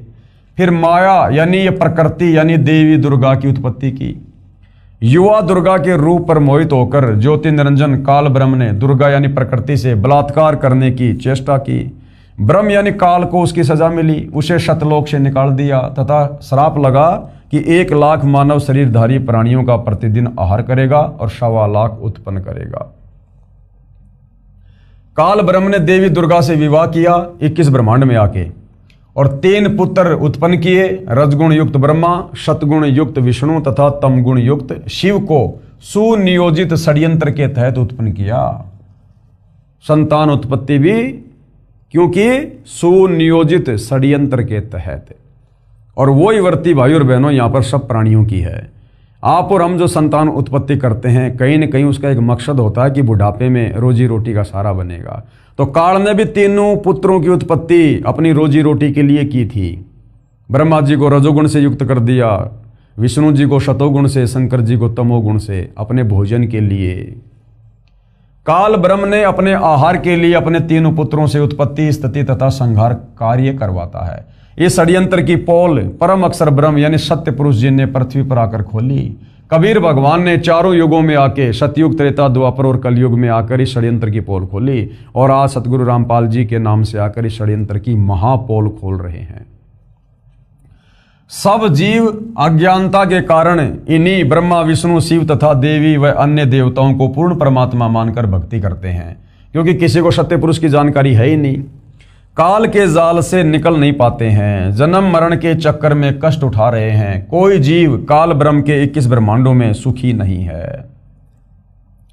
ब्रह्मा, विष्णु तथा महेश भी यहां कष्ट पर कष्ट उठाते हैं। सुनते हैं भाई और बहनों हम इन कथाओं में, इन पुराणों में कभी तो ये राक्षस देवताओं पे चढ़ाई कर देते हैं, फिर इन देवताओं का और राक्षसों के साथ में युद्ध होता है। कभी भस्मासुर के साथ में देवी लड़ रही है, कभी ब्रह्मा, कभी विष्णु, कभी महेश हैं। वो भस्मासुर था, उसने शंकर जी से भस्म कंडा ले लिया, फिर उसी को मारने के लिए दौड़ पड़ा। शंकर जी आगे आगे दौड़ रहे हैं जान बचाने के लिए, पीछे पीछे वो भगत भाग रहा है। तो ये भी यहाँ पर सुखी नहीं है भाई और बहनों, ये भी महादुखी हैं। फिर ये नीचे जो अवतार धारण करके आते हैं, जैसे नारद ने विष्णु जी को श्राप दे दिया, जिनको हम भगवान कहते हैं। अरे भगवान पे कोई श्राप लगता है क्या? लेकिन ये भगवान नहीं थे। तो नारद जी ने, जो ब्रह्मा जी का बेटा है, उसने अपने चाचा विष्णु जी को श्राप दे दिया, और उस श्राप को भोगने के लिए विष्णु जी धरती पर रामचंद्र रूप में आए। पूरी जिंदगी यहाँ पर दुखी रहे। 14 साल का वनवास, औरत को रावण उठा ले गया, सेना इकट्ठी करके रावण को मार के अपनी स्त्री वापस लाया। वापस लाने के बाद में सीता जी को जंगल में निकाल दिया। खुद कहाँ बैठा है, बाल बच्चे कहाँ है, वो आदमी कभी सुखी हो सकता है? अंत में दुखी होकर सरयू नदी में आत्महत्या करनी पड़ी, जिसको लोग जल समाधि कहते हैं। ऐसे श्री कृष्ण जी आए हैं, जन्म लेते ही मामा उसका दुश्मन हो गया। थोड़ा सा बड़ा हुआ तो कभी पूतना मारने आ रही है, कभी काल्यावन, कभी जरासिंध, कभी शिशुपाल, कभी चाणोर, कभी केसी। बेचारा दुखी रहा। फिर महाभारत का युद्ध हो गया, 56 करोड़ यादव मर गए, श्री कृष्ण जी का खानदान नष्ट हो गया। अंत में उसके पैर में बालिया नाम के शिकारी ने, जो त्रेता युग में जो बाली वाली आत्मा थी, राम ने उसको धोखे से मारा था, द्वापर में उसका बदला देना पड़ा। उस बाली वाली आत्मा ने द्वापर में बालिया बनकर श्री कृष्ण जी के पैर में जहरीला तीर मारा, तड़प तड़प के मरा। तो ये देवता गण भी, ये ब्रह्मा विष्णु महेश भी काल के लोक में सुखी नहीं हैं। ब्रह्मा विष्णु महेश भी यहाँ कष्ट पर कष्ट उठाते हैं। इसी पुस्तक के पेज नंबर 43 पर लगी श्री देवी पुराण के प्रथम स्कंद के अध्याय 4 की फोटोकॉपी में श्री विष्णु जी ने ब्रह्मा जी से कहा कि मैं सदा तप करने में लगा रहता हूँ। तप से सिद्धि शक्ति प्राप्त करके, यानी बैटरी चार्ज करके, फिर राक्षसों से युद्ध करता रहता हूँ। जनता को दुख देने वाले दानवों को मारता हूँ, यानी उनके विकराल शरीरों को शांत करता हूँ। कभी सौभाग्य से समय मिला तो लक्ष्मी के साथ सुखपूर्वक समय व्यतीत करता हूँ, नहीं तो तप करके इन देवताओं के साथ युद्ध ही करता रहता हूँ। इस प्रकरण से सिद्ध हो जाता है कि यहाँ सर्व प्राणी जन्म मृत्यु का कष्ट उठा रहे हैं। यदि कोई पूर्ण परमात्मा का वास्तविक शब्द, सच्चा नाम, जाप मंत्र हमारे से प्राप्त करेगा, कौन कहते हैं? गरीबदास जी, यानी तत्वदर्शी संत से, उसको काल की बंद से, यानी बंधनों से छुड़वा देंगे। हमारा बंदी छोड़ नाम है। आदरणीय गरीबदास जी अपने गुरु व प्रभु कबीर जी के आधार पर यह कह रहे हैं कि सच्चे मंत्र अर्थात सतनाम व सार शब्द की प्राप्ति कर लो, पूर्ण मोक्ष हो जाएगा। नहीं तो नकली नाम देने वाले, शास्त्र विरुद्ध ज्ञान बताने वाले संतों व महंतों की मीठी मीठी बातों में फंसकर शास्त्र विधि रहित साधना करके काल जाल में रह जाओगे, फिर कष्ट पर कष्ट उठाओगे। इस विषय में गरीबदास जी क्या कहते हैं? गरीबदास जी महाराज की वाणी, माया आदि निरंजन भाई और अपने जाए आपे खाई। माया आदि निरंजन भाई, ये माया यानी दुर्गा और ये निरंजन यानी काल, ये दोनों अपने जाए आपे खाई। अपने द्वारा पैदा किए गए इन पुत्रों को ये खुद ही खाते हैं, खुद ही। एक सत्संग में गुरुदेव ने बताया, ये काल तो खाता है तपस्या पर, ये दुर्गा भी खाती है। उदाहरण दिया गुरुदेव ने कि जैसे घर में अगर कोई मीट बनाता है या कोई और वस्तु बनाता है तो वो औरत भी खाती है। तो ये दुर्गा भी काल के साथ बराबर का साथ दे रही है, ये भी इन जीवों का भक्षण करती है। ये आदि माया निरंजन भाई अपने जाए आपे खाई। ब्रह्मा विष्णु महेश्वर चेला, ओम सोहम का है खेला। शिखर शून्य में धर्म अन्यायी। शिखर शून्य यानी 21वें ब्रह्मांड में ऊपर ब्रह्मलोक में ये धर्मराज अन्यायी रहता है। काल जिन शक्ति डायन महल पठाई, जिसने यहाँ पर अपनी पत्नी दुर्गा को सबके बीच में भेज रखा है अपने भोजन की व्यवस्था के लिए। 21 ब्रह्मांड में काल के आदेश से ब्रह्मा विष्णु महेश के द्वारा दुर्गा सारा सब कुछ ये करवा रही है। लाख गरासे नित उठ दूती। ये दुर्गा क्या करती है? रोजाना 1 लाख जीवों को मारकर काल के पास पहुंचाती है। और माया आदि तकत की कुत्ती, इसको कबीर परमेश्वर के दरबार की क्या कहा है? कुत्ती यानी नौकरानी है ये उस कबीर भगवान के दरबार की, जो गलती करके यहां आ गई। सवा लाख घड़िए नित भांडे, रोजाना 1.25 लाख जीवों की उत्पत्ति करती है भांडे यानी शरीर। और हंसा उत्पत्ति प्रलय डांडे। ये तीनों चेला बटपारी, सिरजे पुरुषा सिरजे नारी। ये तीनों चेला, ये ब्रह्मा विष्णु महेश, ये भी ठग बताए। सिरजे पुरुषा सिरजे नारी, अपने बाप के भोजन के लिए स्त्री और पुरुषों की उत्पत्ति करते हैं। और खोकापुर में जीव बुलाए, शौपना बहिस्त बैकुंठ बनाए। खोकापुर में जीव बुलाए, 21 ब्रह्मांड के प्राणियों को शास्त्र विरुद्ध साधना में लगाकर भ्रमित कर दिया, और फिर कभी नरक में कभी स्वर्ग में उनको भेजते रहते हैं। यो अरहट का कुआ लोई, या गढ़बंध्या है सब कोई। ये 21 ब्रह्मांड अरहट का कुआ है, और इसके बंधन में हर कोई बंधा हुआ है। कीड़ी यानी चींटी, कुंजर यानी हाथी, और अवतारा यानी ब्रह्मा विष्णु महेश भी अवतार रूप में। अरहट डोरी बंधे कई बारा, यानी चींटी से लेकर हाथी और ये ब्रह्मा विष्णु महेश तक भी अवतार रूप में आकर अरहट की डोरी से बंध चुके हैं। जन्म मरण के चक्कर में रहते हैं ये। अरब अलील इंद्र हैं भाई, अरहट डोरी बंधे सब आई। अरब अलील बार तेरे इंद्र, जो देवताओं का राजा है, ये भी बार बार जन्म और मरण में आ चुका है। शेष यानी शेषनाग, महेश यानी शंकर जी, और गणेश्वर ये गणेश जी और उसके वो गण। ताही अरहट डोरी बंधे सब आही, यानी 21 ब्रह्मांड में कोई नहीं बचा है। जितने भी गण हैं, जितने भी देवता हैं, ब्रह्मा विष्णु महेश हैं, देवताओं का राजा इंद्र है, 33 करोड़ देव हैं, 9 नाथ 84 सिद्ध हैं, जितने भी हैं सब यहाँ पर जन्म और मरण में है, अरहट की डोरी से बंधे हुए हैं। शुक्रादिक और ब्रह्मादिक देवा, शुक्रादिक यानी सुखदेव जैसे ऋषि, और ब्रह्मादिक यानी ब्रह्मा विष्णु महेश। अरहट डोरी बंधे सब खेवा, कोटिक करता फिरता देखा, अरहट डोरी कहूँ सुन लेखा। चतुर्भुजी भगवान कहावे, ये ब्रह्मा विष्णु महेश 4 भुजा के भगवान हैं। अरहट डोर बंधे सब आवे, ये भी काल की अरहट की डोरी के जन्म और मरण के चक्कर में हैं। यो है खोकापुर का कुआ, ये 21 ब्रह्मांड क्या है? ये कुआ है, कुआ खोकापुर। और या में पड़ा सो निश्चय मुआ, और इसमें जो कोई सतलोक से गलती करके नीचे गिरेगा वो अवश्य जन्म और मरण में आएगा। या फिर ये पृथ्वी जो लोक है ये 21 ब्रह्मांड में कुआ है, यहाँ जो आएगा वो जन्म और मरण में रहेगा। तो भाइयों और बहनों, अब आगे इन सभी वाणियों का पूज्य गुरुदेव भगवान ने सरलार्थ किया है। चूँकि वीडियो ज़्यादा लंबा हो जाएगा, विषय बहुत ही गहरा और गहन है, धीरे धीरे हम इसको समझेंगे तभी हमारे को ये सदियों से वर्षों से उलझा हुआ आध्यात्मिक ज्ञान धीरे धीरे समझ में आएगा। तो जनता की अदालत में जो मामला चला हुआ है, श्री कृष्ण जी के वकील हिंदू धर्मगुरु और कबीर जी के वकील सतगुरु रामपाल जी, मुद्दा है कबीर बड़ा या कृष्ण।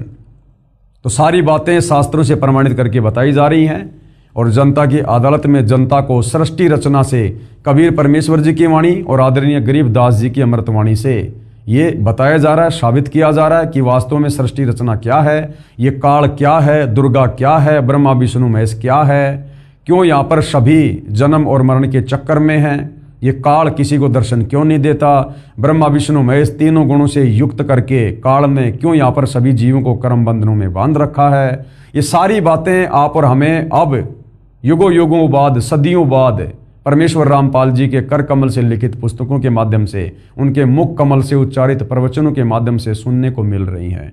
तो भाई और बहनों, ये अमृत ज्ञान है, इसका अमृतपान हमने अवश्य करना चाहिए और अपनी आत्मा का कल्याण उनसे उपदेश लेकर अवश्य करवाना चाहिए। ये मौका बार बार नहीं मिलेगा। तो जनता की अदालत में ये मुकदमा कबीर बड़ा या कृष्ण इसी प्रकार से जारी रहेगा जब तक हिंदू समाज के श्रद्धालु अपने सर्व पवित्र धर्म ग्रंथों में आंखों सच्चाई देखकर सत्य से परिचित ना हो जाएं। तो भाई और बहनों, आज की वीडियो में केवल इतना ही। कल फिर परमेश्वर की सेवा में हाजिर होंगे। तब तक पूज्य गुरुदेव भगवान हम सबको आज्ञा दें, आशीर्वाद दें, सद्बुद्धि दें, मार्गदर्शन करें। बंदी छोड़ सतगुरु रामपाल जी परमेश्वर जी की जय हो।